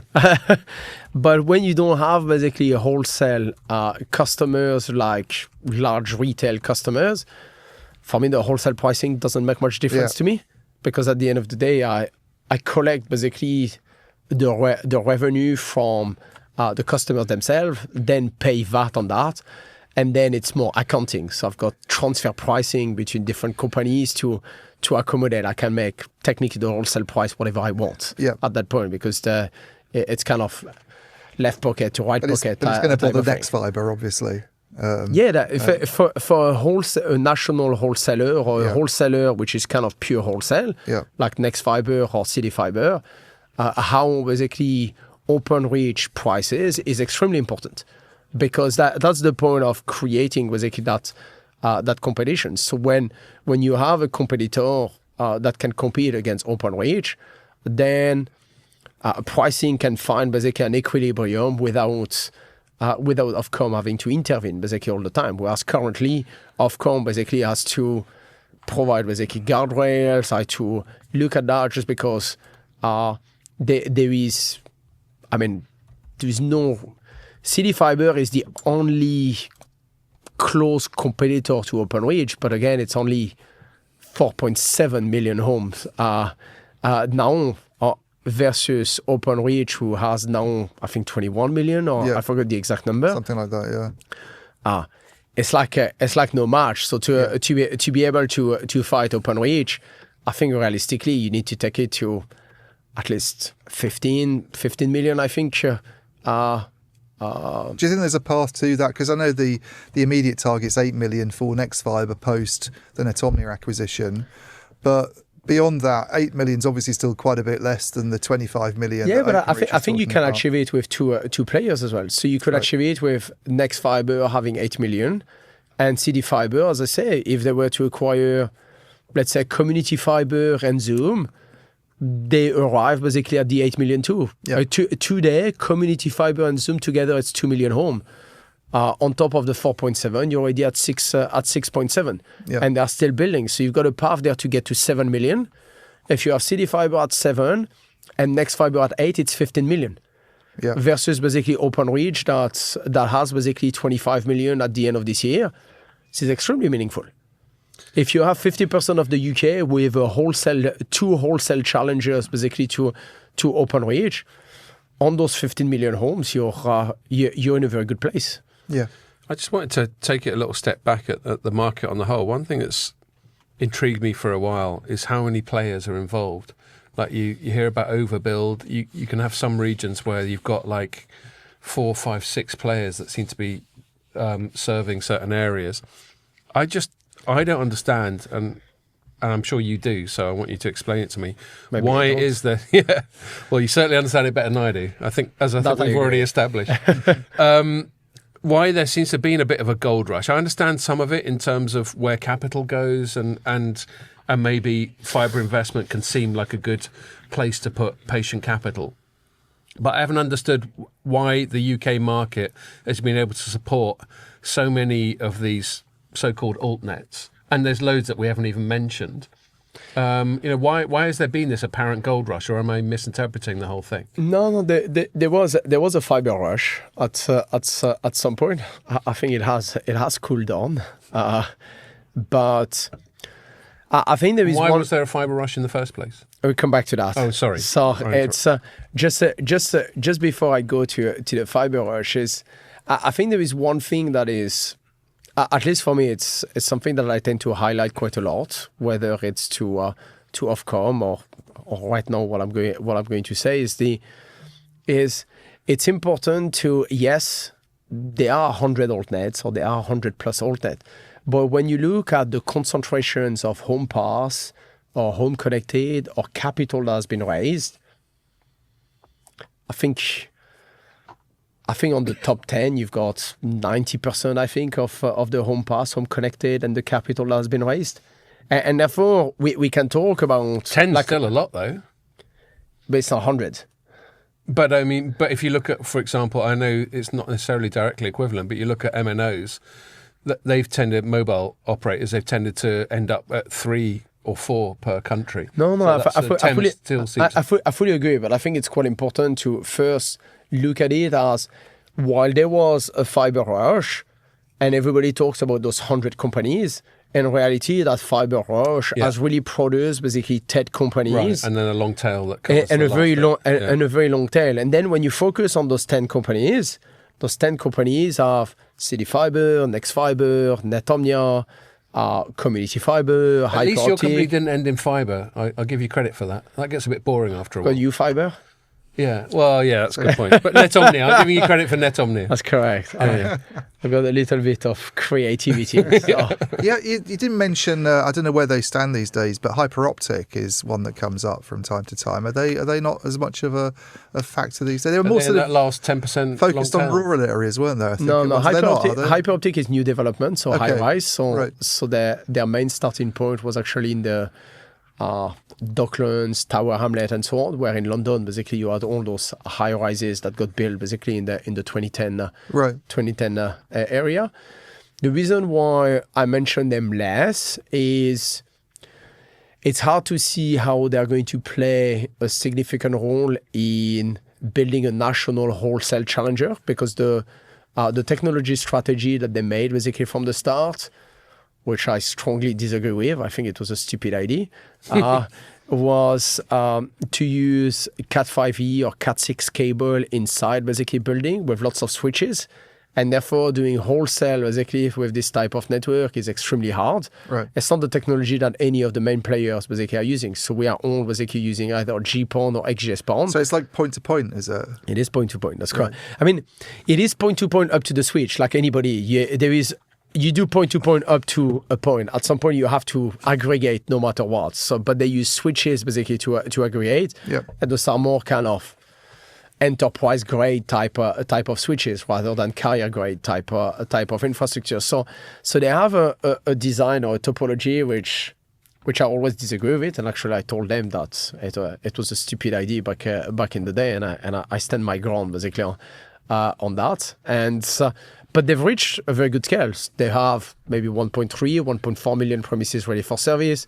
They've got like 420 to 450,000 customers. So it's a meaningful player. Yeah. It's but from a national wholesale standpoint, It's not it's really going to be relevant, yeah. extremely hard basically to pack basically to do that. So not impossible, don't take me wrong, because at the end of the day, it's still just an engineering problem. So you could go and find a way, but because of those Cat5e or Cat6, building a GPON or XGS-PON network on that, you don't have the fiber to all those premises. So the best that you can do is potentially get a PON service to the switch, and then from the switch and use the switch as a distribution basically Right. network. I think they had some ideas at some point to somehow pull the copper out of the cable and then get a fiber basically through it, but it's completely insane. So it's as I say, yeah, whatever.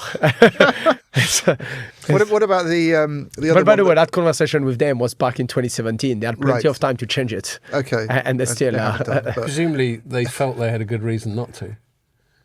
Perhaps some of it is... to do Everybody with- does. Everybody does. But it's I mean- quite a sexy technology, isn't it? The kind in terms of what you can deliver to. It might be slightly to a home, overstating but- the case to call it sexy. No. Well, this is it's- telecom. I'm sort of. Is it Within here's this the thing. context. They've just copied what was happening back in the days, basically in Sweden and so on. So because at the time, basically GPON equipment were a bit too expensive, and therefore a lot of people basically started with other technology.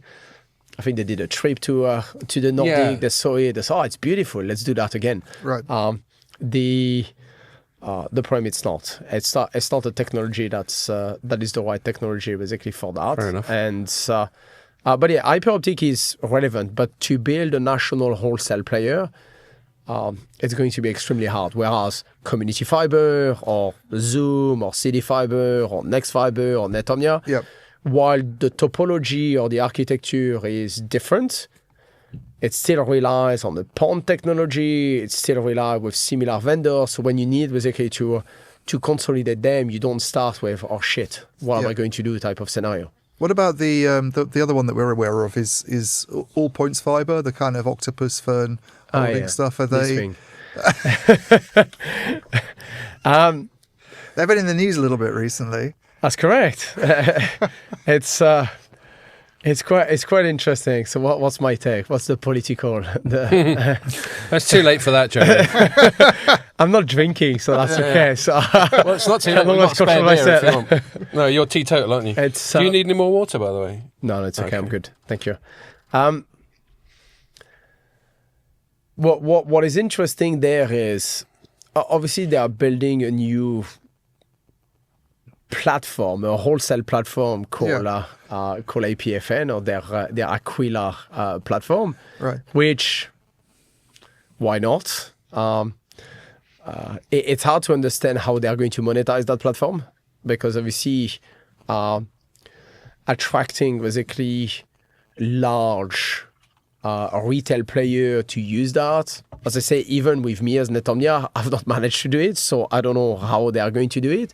And on top of that, because they leverage the infrastructure of somebody else, because it's mainly using the OpenReach network, Right. the margins are extremely thin. And therefore, for me, it's hard to understand basically how financially it's actually going to work. And on top of that, it looks like it's not using the network that they've built. Because obviously there is a network with several companies. I think it was Swish, Jurassic, Giganet, and those three players, basically somehow there is a network, but it looks like they've not connected it to the platform, and there is quite a bit of noise where people can't actually connect. So we'll have to have Ronan back on after this, won't we? Yeah, take Ronan. That's right. I like Ronan a lot. He's a good guy. I'm just not. There are things that I just don't understand. So for me, I'm still scratching my head. It's all valid. And I'm sure they have a plan. Yeah. But again, for me, I think we are in telecom requires scale, and I think it's a game where, as I said, the consolidation will need to happen. I don't know how this platform is going to play a part, because it's for me, I always thought that actually the plan was more for the Octopus brand, because obviously Octopus being that, they are an energy supplier. Yeah. Technically, they could cross-sell relatively easily, basically broadband. I think they're my energy supplier. Well, they're only my energy supplier because everyone else kept going bust. I've been through about... Wait with the old pricing going up right now. That's what's going to happen with altnets. Yeah. No, it may well do, actually. I don't know if it's going to be the case, because there is a key difference between the two things that you've described. One is altnet have assets on the ground, whereas your energy company doesn't have any assets. It's a contact center, and they resell basically power from somebody else. So they're incredibly exposed to markets. Bit of software. No, but that's a key difference. If tomorrow Netomnia disappear, I go bust tomorrow, the asset is still there. So whoever basically acquires that, now they've got a brand new network. Yeah. There is a brand new network with the case. So I think it's a key difference. So I'm not worried in general about the asset that has been built. Yeah. Because I think there will always be basically somebody to actually take over the asset. And arguably, when you take over basically such asset, because you get the opportunity to restructure basically your balance sheet, you become actually a lot more competitive. And it actually increases basically competition in a market when those scenario happen. So for me, I'm not too worried about it, but or at least I don't see basically the kind of the bust type of scenario. But we've seen that recently with G Networks and GigaClear, is there will be a restructure of balance sheets because G Network got fully restructured and now it's debt free. GigaClear, I think the lenders basically are taking over. We just wrote about them today, actually, the G Network thing. That's correct. So and GigaClear is I think the lenders are taking over from the equity provider, but it means that the network is still there, customers are there, they will monetize it and so on. It's more basically a restructure basically of the balance sheet that needs to happen, and then after that you've got a very effective competitor. Do you see, with you coming together with Nexfibre, that kind of integration process being a challenge, or is that going to be quite straightforward because there isn't much After overlap? You've been slagging each other off on LinkedIn. Well, I was all forgotten now. I like Rajiv. No, I genuinely like Rajiv. Because when I asked him, he sort of downplayed the whole synergies thing, which is a word I don't really like. But sometimes we're forced to use these words. I know it's like a business. It's like a business jargon word, really. But I get what he did, because he was pitching it more as like they're in completely different areas, and and that's not really the focus. Is cost synergies, but there's obviously going to be an element of that. And No, the main synergy, as I said, I've described, is the scale of what is being built. Because when you've got 8 million homes, like if you do one integration with Vodafone, and your cost basically, let's say, is 10 million. Yeah. If the outcome is you've got a 2.6 million footprint or 8 million footprint, there's a massive basically synergy basically there. Therefore, there is a scale synergy. Yeah. Which is extremely important. But in terms of bringing together some of them, are you creating a wholesale platform? And there's a software side to this. They have already a stack and so on. So, Right. so I'm not. I think it's more about. But he seemed to be quite impressed with what you had on there. I mean, he specifically called out the Netomnia platform is something that we need to lean on when we do this. And I meant to ask you about that because I just didn't know why he brought that up, and I didn't dig into it with him because I obviously had my 25 minutes with him or whatever it was. But is there something Only 25 minutes? What happened? Or half an hour? And as you can tell from this podcast, it needs a bit longer than that. But yeah, I mean, I just thought maybe he's saying that because there's something that was particularly attractive on the software side that Netomnia has done that might play well in a wholesale. I think a lot of people try to understand actually what we've done, because what we've built inside the company from a software standpoint is something that doesn't exist.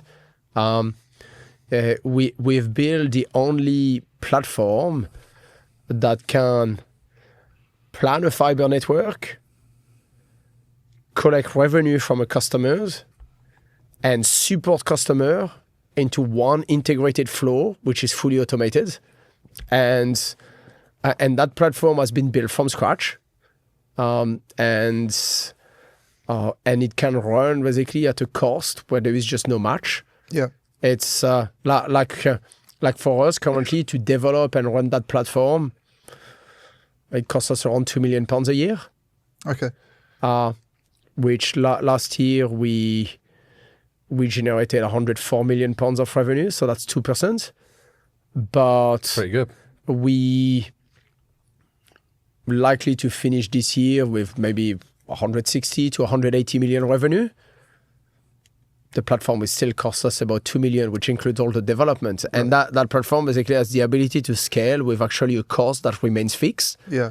Because some people seem to have found it quite difficult to build those platforms that's correct. That we might have mentioned earlier, but not necessarily.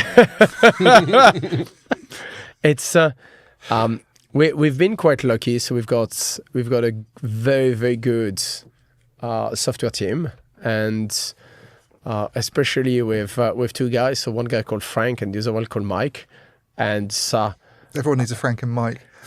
Everybody needs a Frank and a Mike. How many French names in there?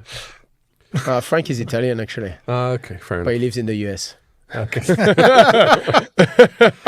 You could at least have a Pierre or something in there. And because you're both doing XGS-PON, does that make it simpler as well in terms of? I mean, I guess you're probably using similar suppliers. There's only really sort of Adtran and Nokia available, aren't there? No, that's correct. So that it makes no difference, because as long as you integrate with the right NMS or OSS platform and so on, then it doesn't make a huge difference. Yeah. And so I don't think there is.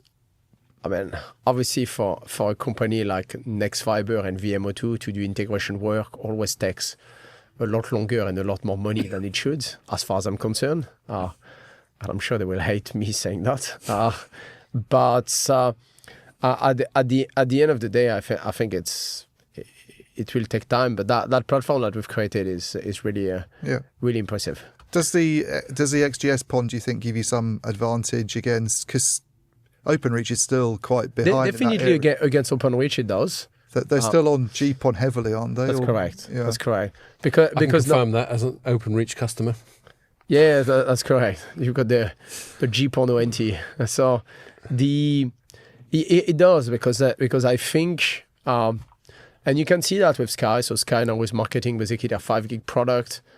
I think it's becoming a lot more prevalent to offer a 1.6 gig or 2 gig type of product. GPON really reached its limit when you get to 1.6 to 1.8, and you're really stretching it, and the upload basically can never follow basically what you need. Whereas as soon as you move to XGS, you really unlock basically a set of products that are much better and that are completely symmetric. And so So I think it does give a good advantage. Obviously, you need to be able to exploit that advantage, but it's definitely better. And on top of that, OpenReach will have to go through an upgrade cycle after that to go to XGS. And then even after the upgrade cycle, the problem is if somebody were to order services that are faster, then you need a truck roll to swap the ONTs. So they're quite a bit. So it's not just a software upgrade going from GPON to XGS. No. So for them, they will most likely need, I don't know if they've got the right optics yet, but inside the exchanges, they will need basically combo optics to be able to do XGS and GPON.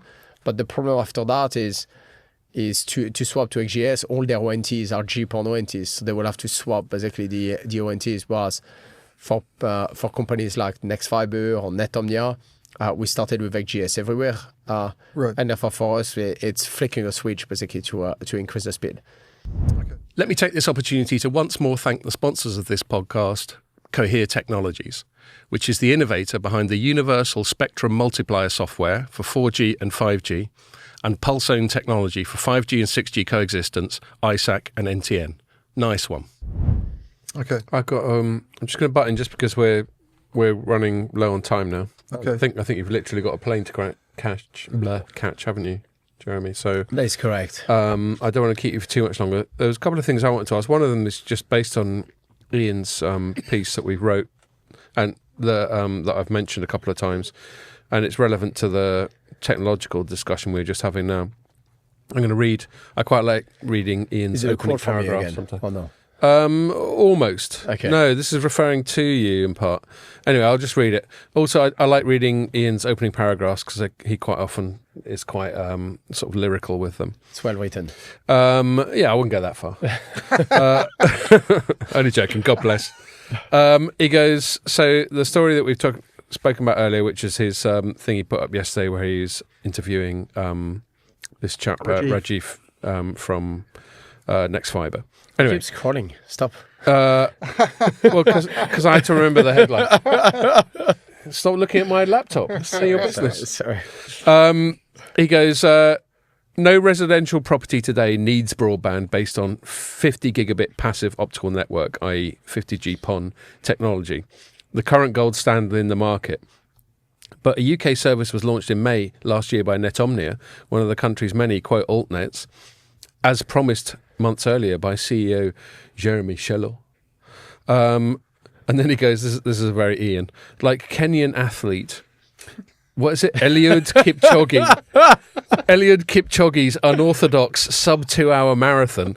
It was a demonstration of what's possible at the limits. Quote, Jeremy has got his trainers on, said Rajiv Dotta. He has to run faster than everyone else. And so, other than the fact that it's fun to quote that opening paragraph, so we were just talking about GPON and XGS PON. Obviously, 50 GPON's a whole order of magnitude above that. Why is it that Ian is writing about 50 GPON in the context of talking about you? Why are we even talking about that? I think I've got this potential reputation, I think, in the UK of kind of maybe I've got a complex or something like that. I'm trying to compensate, and for something. That's correct. We won't like ask what you're trying to compensate for, or something like that. It's or my Bugatti, or right. No, the Perhaps you're just quite competitive. That is correct. So for me, I think it's always been important to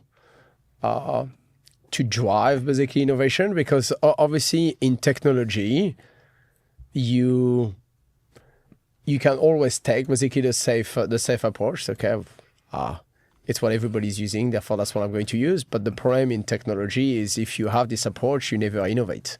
So at some point you need an idiot, and usually it's me, who decide, okay, you know what? It looks cool, these things. Why don't we do it?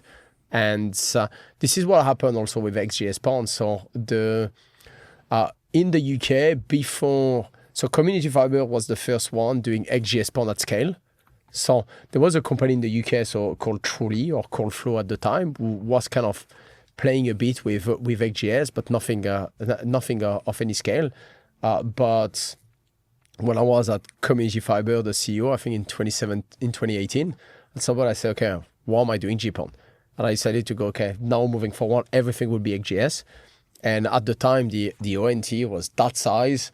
And and the damn thing was expensive. But I said, okay, at some point somebody has to push for it, and then when community fiber started doing that, then other companies started following basically the trend. So everybody started looking at it, and down to even Next Fiber. So instead of doing what Openreach did and going with GPON, that's okay. Why not just doing XGS? And I think you always need basically an idiot basically to. Well, and obviously you're being very modest, but I think the concept of future proofing is everyone can get their head around that. If you're going to eventually get there one day, why not get there today rather than tomorrow? I completely get that concept. And I also get the concept of why an incumbent will want to sweat their assets for as long as they can and not go there. So for greenfield people, you have that advantage of just going, fuck it, I'm not going to do what they're doing. I'm going to go straight to the next level. But Openreach technically was greenfield. So when they did their GPON basically deployment, they could have chosen to do XGS, but they decided to do GPON. I think as you rightly pointed out, I think it's a financial decision. At the end of the day, when you look at the difference in terms of cost between XGS and GPON, when you look at the equipment inside the exchange, it's not material, because when you look at the cost to pass, it's going to make a difference, which is going to be a low single-digit pounds. Therefore, you don't really care. But if you're going to do a scale of migration like Openreach is doing currently, if you can get basically a GPON ONT at, let's say, £15, but your XGS PON, basically ONT, is like £30.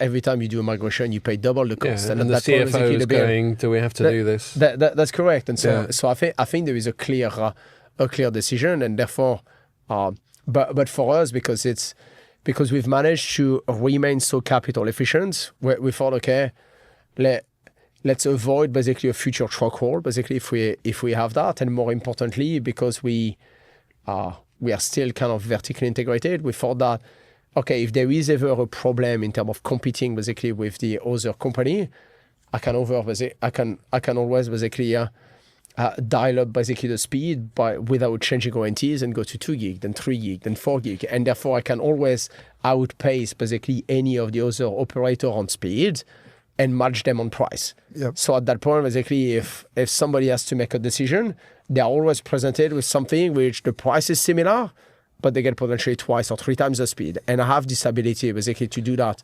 anytime. And I think that's what XGS PON basically gives you. It's not about...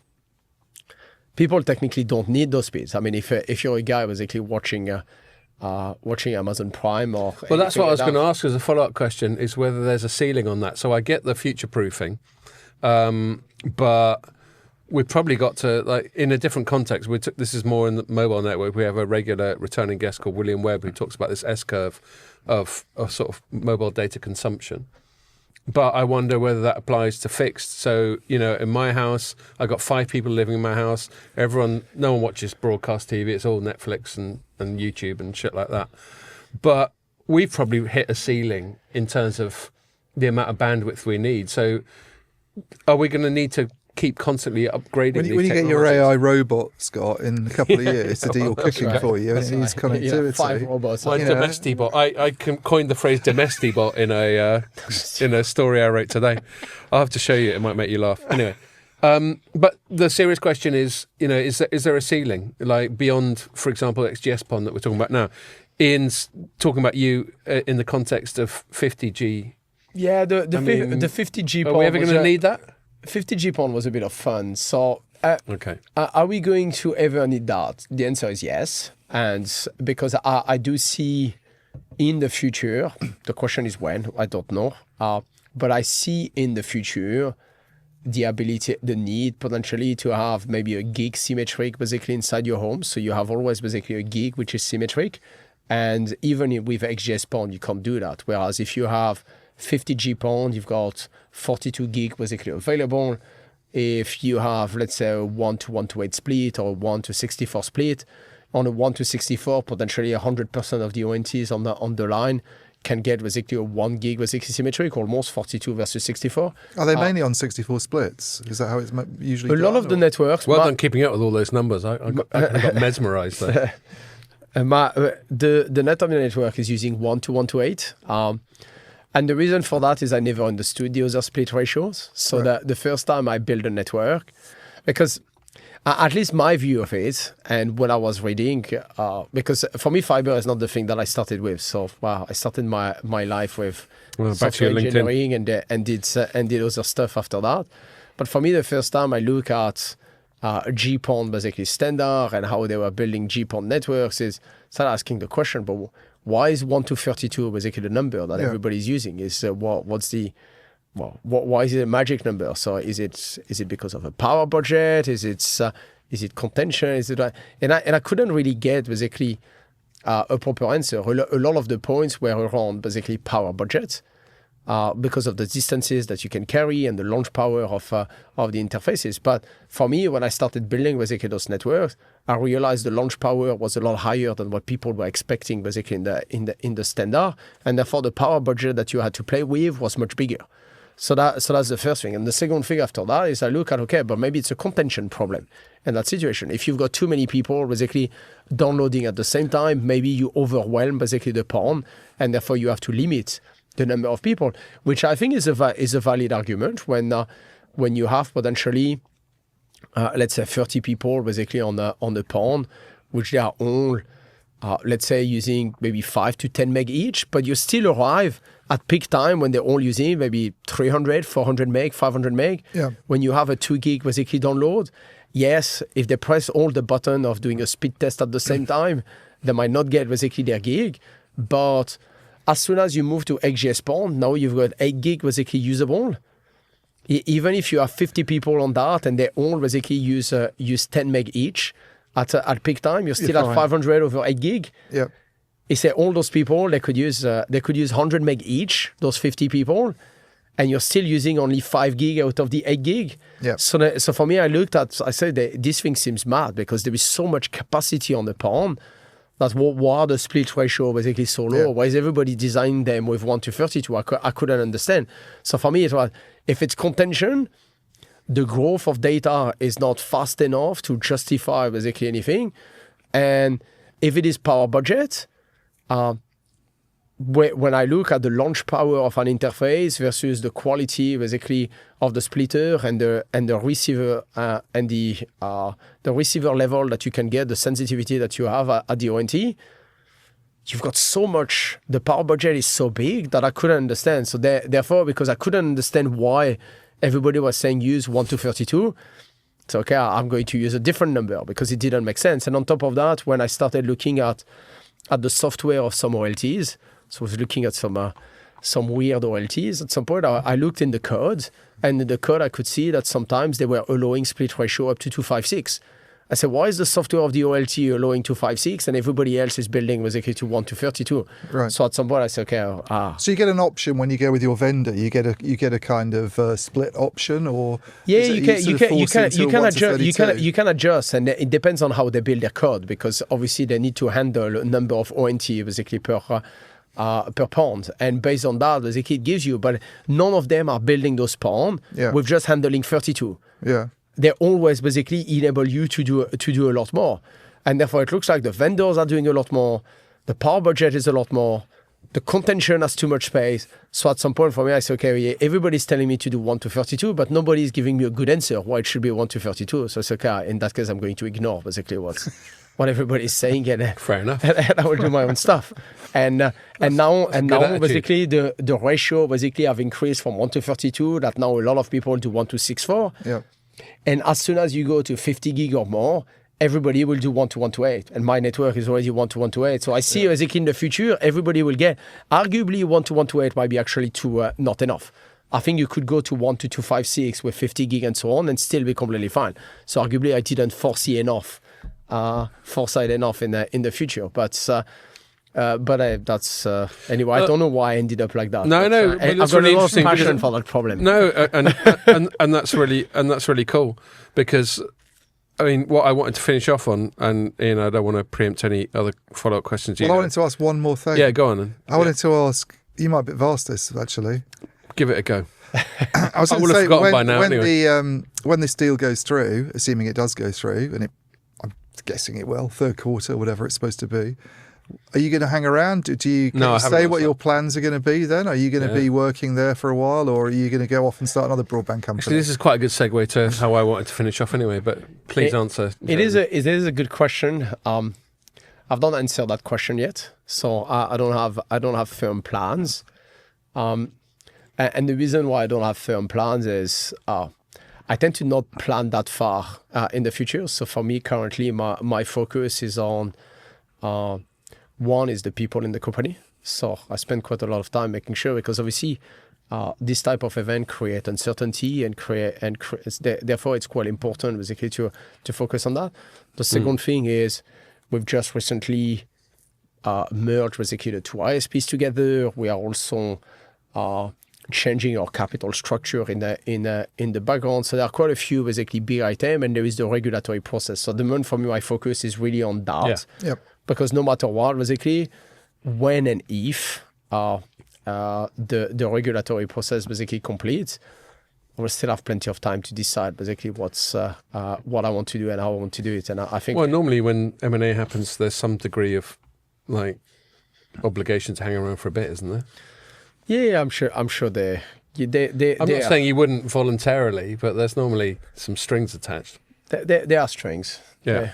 But I think that's a commendable attitude, because you care about your team and what you created. And you wanna... So and even if they were not string basically after that, so I don't quit. So so for me it's and even if it's an acquisition, i.e. they bought basically the company, I'm extremely loyal to them and to the team, because I think at the end of the day, I still see them basically as partners basically into that, because I genuinely believe in what they are going to build, because that's obviously I've got some insight into some of those plans and so on, and you're one of the people who knows it the most. I mean, just your experience and knowledge of the market and knowledge of building businesses.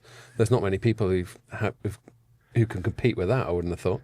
I'm extremely fortunate. I think what usually people say is I've got a relatively unique blend between building a business and running a business, but also financial engineering, because I've been quite involved in a lot of details in running basically fundraising process and now the sale of the company. And I wouldn't know where to start with any of that. It all seems very archaic. Me neither. I just jump in and see what happens. And but no, it's quite. I've been very fortunate to be able to be exposed to all the phases of starting a company, scaling a company, maturing a company, raising basically capital in lots of different structured, whether it's equity, junior debt, pref, and so on, and then now basically selling the company. And it's. Have you still got a piece of the action? No. You don't own any equity in what's being sold? No. Bad luck. I was going to say beers are on you, but then you don't drink, so that would have been a pointless thing to say. But no, I'm sure you've managed your affairs perfectly well. I would be fine, but no. But joke aside, it's very.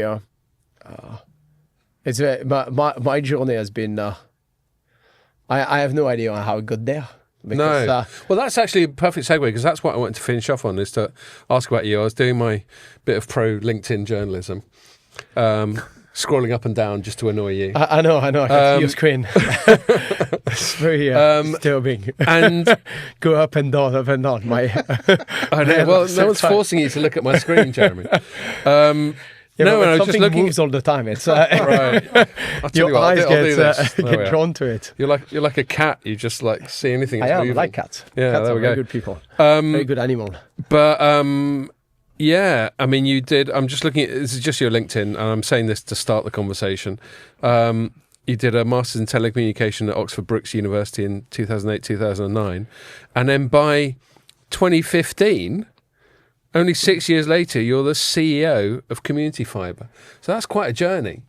I'm just curious to know how you went from your sort of academic side to suddenly jumping up. I mean, I'm nowhere near a CEO, and I'm 12 years older than you. So I'm just curious to know how you managed to make that leap. Yeah, I mean, it's don't hang up too much on the Oxford books. I actually went there to learn English. Oh, I see. So you'd already done loads of stuff before that.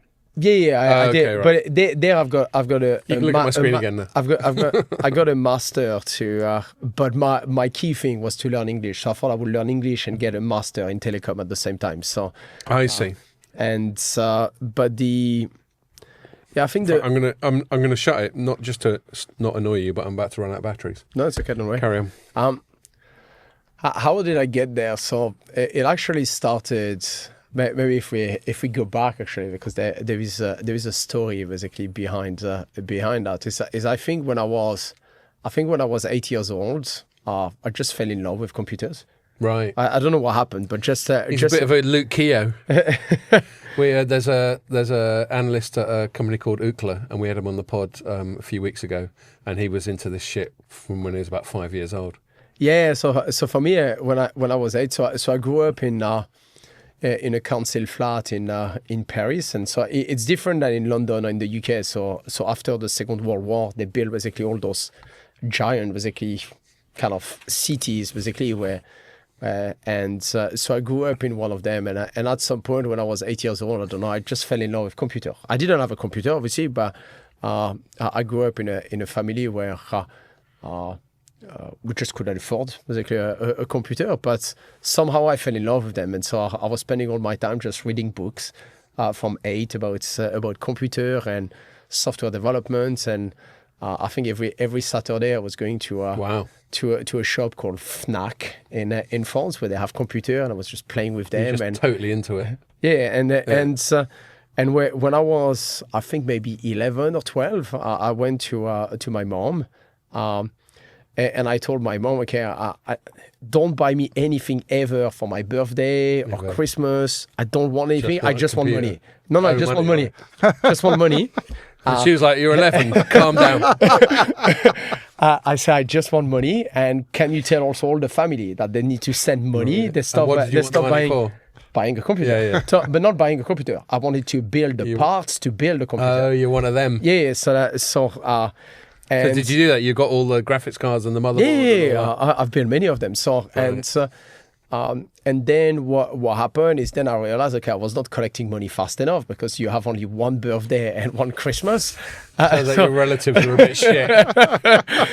It was quite tough at the time. So then I came up with a different idea. I said, you know what? I'm going to stop going to the canteen because she was paying basically for me to get food basically every day. I said, no. Don't pay for the canteen. Give me the money, and I will buy my food myself. And so I was kind of saving some money to not. So you're just a completely dialed-in entrepreneur from a young age. I don't know, because I was not selling anything, but I understood. But you got that entrepreneurial instinct of like how to, you got your mindset on something you want and how to. Yeah, so go about getting it. That's correct. It's and I had to find basically a way, and so I think it took, and I was patient, so I actually collected enough money when I was 15. So it took me quite a few years to collect enough money to build my computer. Went to buy all the parts, then build it together, press the button, you get all the lights and so on. It's fantastic. and then the computer was running. At that point, basically, I said, don't want to go to school anymore. It's not interesting. Now I've got a computer, and on top of that, at the time, they were deploying cable technology in all the council flats in the UK. So when all my friends basically had in the UK. No, in France. Sorry, in France. you said UK. Yeah, okay, sorry, yeah. In France. So all my friends had a 36 kilobit modem. So those modems that make those weird noises because they dial basically in the background. So for me, I had cable. So 512, they were on 36 kilobit. I remember the first I was kind of the king. I was the king. I had my computer, very flashy computer. So this is what? Is this the 90s? Yeah, when I was 50, it was middle of the 90s. Middle of the 90s, yeah. I remember late 90s. I remember I first started online gaming around that time, and I had a dial-up modem, but I was just so I was a king because I had kind of my computer, my graphic cards, with everything. It was fantastic. I had my 512 kilobits basically modem. I was just killing it. My ping was fantastic, And I was a kid. You're just owning everyone. I was owning it, and I told her I'm not going to school anymore. I said, no, you have to go to school. And I said, I'm not going to school, and so I spent most of my time basically on computer. I did some gaming, but I was also learning. I ended up doing at that point, because I had a computer, I started doing a lot of software development. Started with doing some weird stuff like creating viruses and so on, but then Poacher and gamekeeper.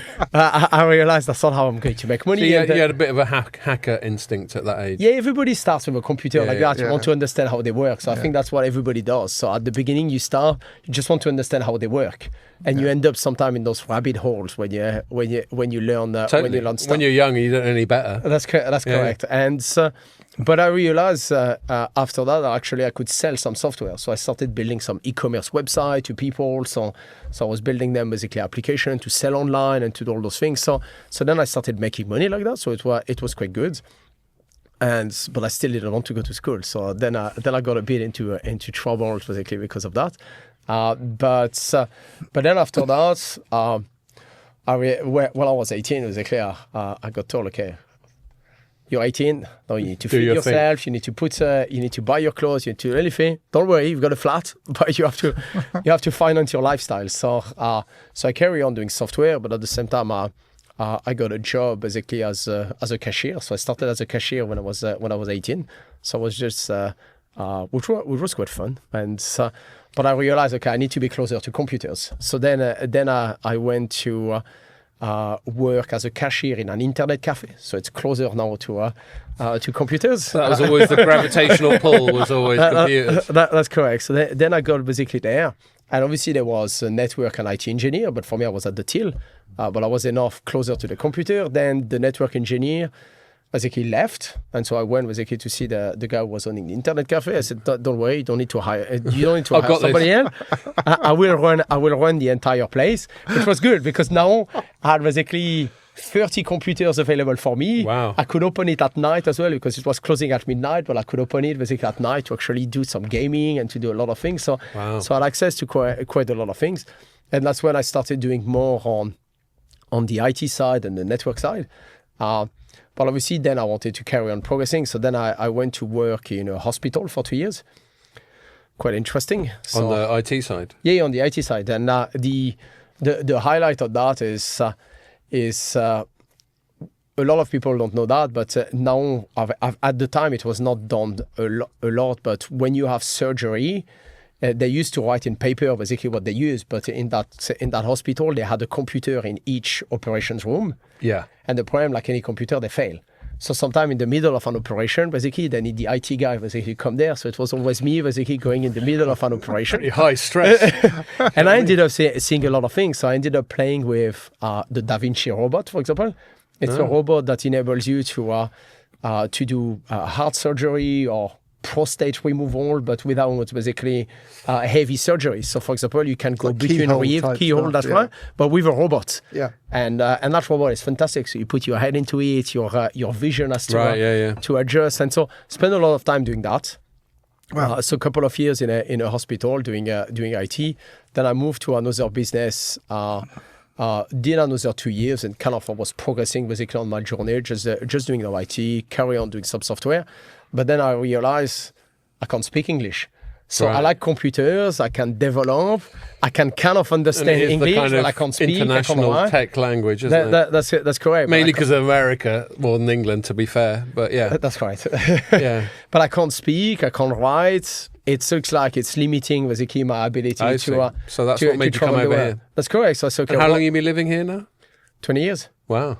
So at that, so it's 15, 16. And what I realized at the time is, okay, I study at school English and I can't speak English. So it's clearly not working. The same applies the other way. We learn French at school and we can speak fuck all French. That's correct. So I realized... Où est la plage? That's about most we get from it, isn't it? Très bien. What I realized at the time, and that's kind of how I work, is if I don't have a clear reason to do something, I'm just not going to do it. And so I thought, So you need to see the path, the point of it. yeah, well, Yeah. what's the point? I could speak Spanish, but I couldn't speak English. Whereas when I was going to school, I did exactly the same amount of study in Spanish and Yeah, English. but The difference is every Spanish is- year I was going for 3 weeks in Spain. Right. Also, Spanish is much more like French than English. Yeah, but it wasn't the reason. Is every year for 3 weeks I go to Spain. I Right. get to So practice. You get to do something. Not every year I go to a English speaking country. So I thought, okay, you know what? I'm just going to pack my bags, So go, you came go to here England. and you thought, God, this is so great. I'm going to live here for the rest of my life. Yeah, I mean, when I arrived, the first thing that I did, because the problem is, like any expat, when you arrive in a place, you tend to surround yourself with people from your own community. Yeah. So you arrive, you've got lots of French people around you. They all speak French. So the first thing that I did, I say, if any of you want to stay near me, you have to speak English. Otherwise, I'm not going to Right. interact with you. And therefore, I don't have any French people around me. So Right. It's good thing Pierre's not here then. that's You would have correct. just told him to fuck off. It could be one. So a year later, I got the degree and I was speaking English as well, and got kind of a short-term job basically at Vodafone, which is the first time basically I was Yeah. working in kind of, but that was not a technical job, so I was part of their. I forgot the name of their thing, but basically they've got a budget process every year, and I was assessing the things, a bit of finance and so on. I said it's not for me, so I left and I went to work for at the time O2, but on the fixed broadband side because they had acquired B broadband basically at the time, and they were trying to do their fixed. So is that the fixed first time network. you got into this part of the world that you're still in now? That's correct. At that time, I was a network engineer, and because through basically all my journey, I've done software, I've done IT, I've done network, and they're all kind of the same. So if you can do one, especially if you geek start stuff. from software, that's right. If you start from software, usually everything else basically tends to make sense because it's relatively logical. So then work with O2 on their fixed network. Then ended up going to work for Ericsson, which was the managed service of 3 UK. So then work on the mobile network of 3. Because I was quite young, they were not paying me enough. So I realized that all my colleagues basically were paid like 1.5 to 2 times what I was paid basically. But I was doing like 2 or 3 times more work See, than them. that's why it's good to drink. That's where you have those conversations where you find that information out in the pub. Yeah. So then I went to them. I said, okay, you need to pay me more, so I'm going to go. And so they said, they've increased a little bit. I said, okay, it's not enough. So then I went to work for BT. Didn't survive more than 6 months. It was terrible. So within 3 months, I just didn't get out of this thing. And so at that point, I went back to work, but not for Ericsson, but for 3. But this time on money, which was at the right level, and I was actually managing the managed service that I used to work for. Then 3 insourced that managed service. So Ericsson basically left, and 3 basically brought everything back in.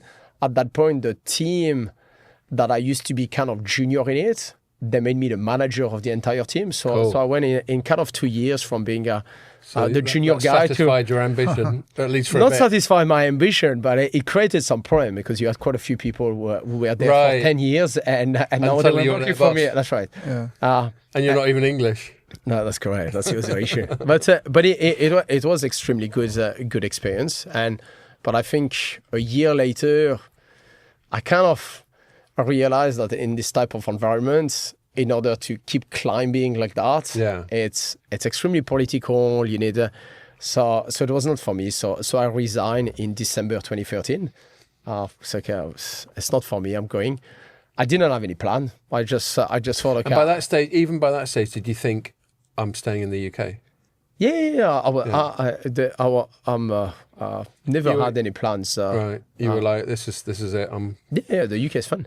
And at that point, basically, I didn't know what I wanted to do, but I just knew I wanted to do things by myself and starting a company.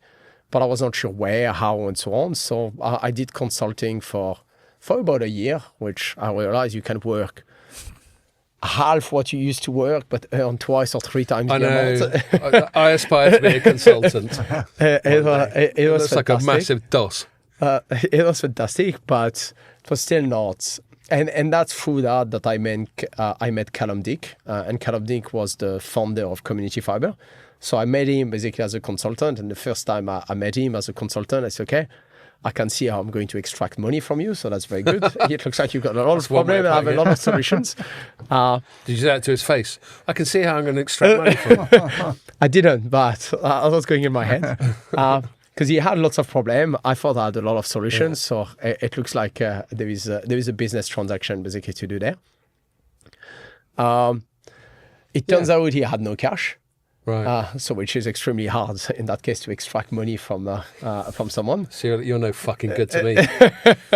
But come back to me when you got some cash. That's correct. But I spent Christmas in 2014 just looking up what he was doing, and at that point, basically, fiber was taking off in Spain, in Portugal, in France, and other parts basically of the world. And I realized, oh shit, is onto something that could be big.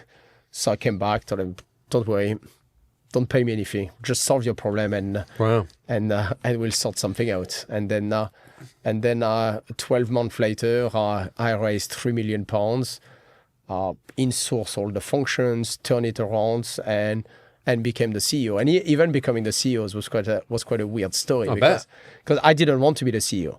I mean, your path. I mean, that's a big jump from, even though you've very articulately detailed your path up to there, there's still a jump from there to CEO. Yeah, but I didn't even want, actually. At the time, actually, I was telling myself, that would be great. Like I'm 30 years old. I could be a CTO. It's fantastic. Right. And because for me, my path up to that point was only basically engineering and so on. Exactly. So for me, it would be fantastic. But then within Community Fibre, there were a couple of other people working with me, and they were actually fighting to become the CEO. So both of them were saying, no, I should be the CEO. No, I should be the CEO. And for me, I was just fixing stuff and just getting on basically with what needed to be done. And so they must have loved it when you got the gig. That was an interesting conversation. I bet. And what happened is, I think they went on holiday during summer, and so for me, I carry on working, and we ended up going to. Is that the trick? That's correct. You wait for them to go. That's right, and then you take the crown, and I went to meet some investors with Callum, and at some point somebody asked, "Well, who is the CEO of the company?" And then Callum said, "Oh, it's Jeremy." Oh, that was the first you heard of it? That's right. Yeah. Bizarre. I didn't know about it. And so wow. I came back. And so that was presumably a sort of an impulsive moment for him. He just thought. The fact he hadn't bothered to tell you. That's right. He just thought it was the right thing. So then I went back to the office a couple of days later, and I told the guy, I've got a good news and I've got a bad news. Yeah. So the good news is we found a CEO. You found a great CEO. Bad news, it's me. That's correct. So it did create some challenge, but then after that I ran Community Fibre for almost 5 years, raised £100 million, took it to 75 million premises passed, 7,500 customers, and at that point I thought, okay, London is too small, so need to spread it basically across the whole of the UK. Well, I'm going to wrap it up because I haven't got my computer open, but I'm looking at your watch upside down, Swap, and I think we're getting close to you. Don't worry, it's almost done. So, and no, I was just going to say what I'm getting from that is you're obviously a natural entrepreneur, in so much as not just ambition, but you see opportunity. You've obviously got a sort of restlessness about you that you want to be doing new, interesting things. And there's only a certain personality type, of which I'm not one, I hasten to add, who can do that sort of thing. So it's really interesting to speak to a natural entrepreneur and hear about their journey, because there's only a handful of those people in the world that actually create things and do that sort of thing. So, yeah, thanks for that. It was really interesting to hear that story. Thank you very much. Before we wrap up, Ian, I haven't given you a chance to get a word in edgeways for a little while, but I think we're nearly out of time. Are you good? I'm good, yeah. Well, I'll say I'm sorry if I interrupted your narrative there. It's okay. It was the end. Then Netomnia started. Yeah. So then you heard the story. We've come full circle. Yeah, right, we've come full circle. Yeah, no, I was just conscious of the time. Well, I hope you keep in touch. Whatever you do, whether it's still within this, assuming the M&A goes through, or whether you do something else. But I think it's a fascinating story, and I'm very grateful that you made the time to come in and chat to us. So thanks a lot, Jeremy. It's great to get to know you. Thank you very much for having me. Okay, cool. All right, so this is your bonus one that we've recorded on Tuesday. Our plan is to come in and do one on Friday, so to make up for not doing one last week. So I hope you enjoyed this and join us for that one.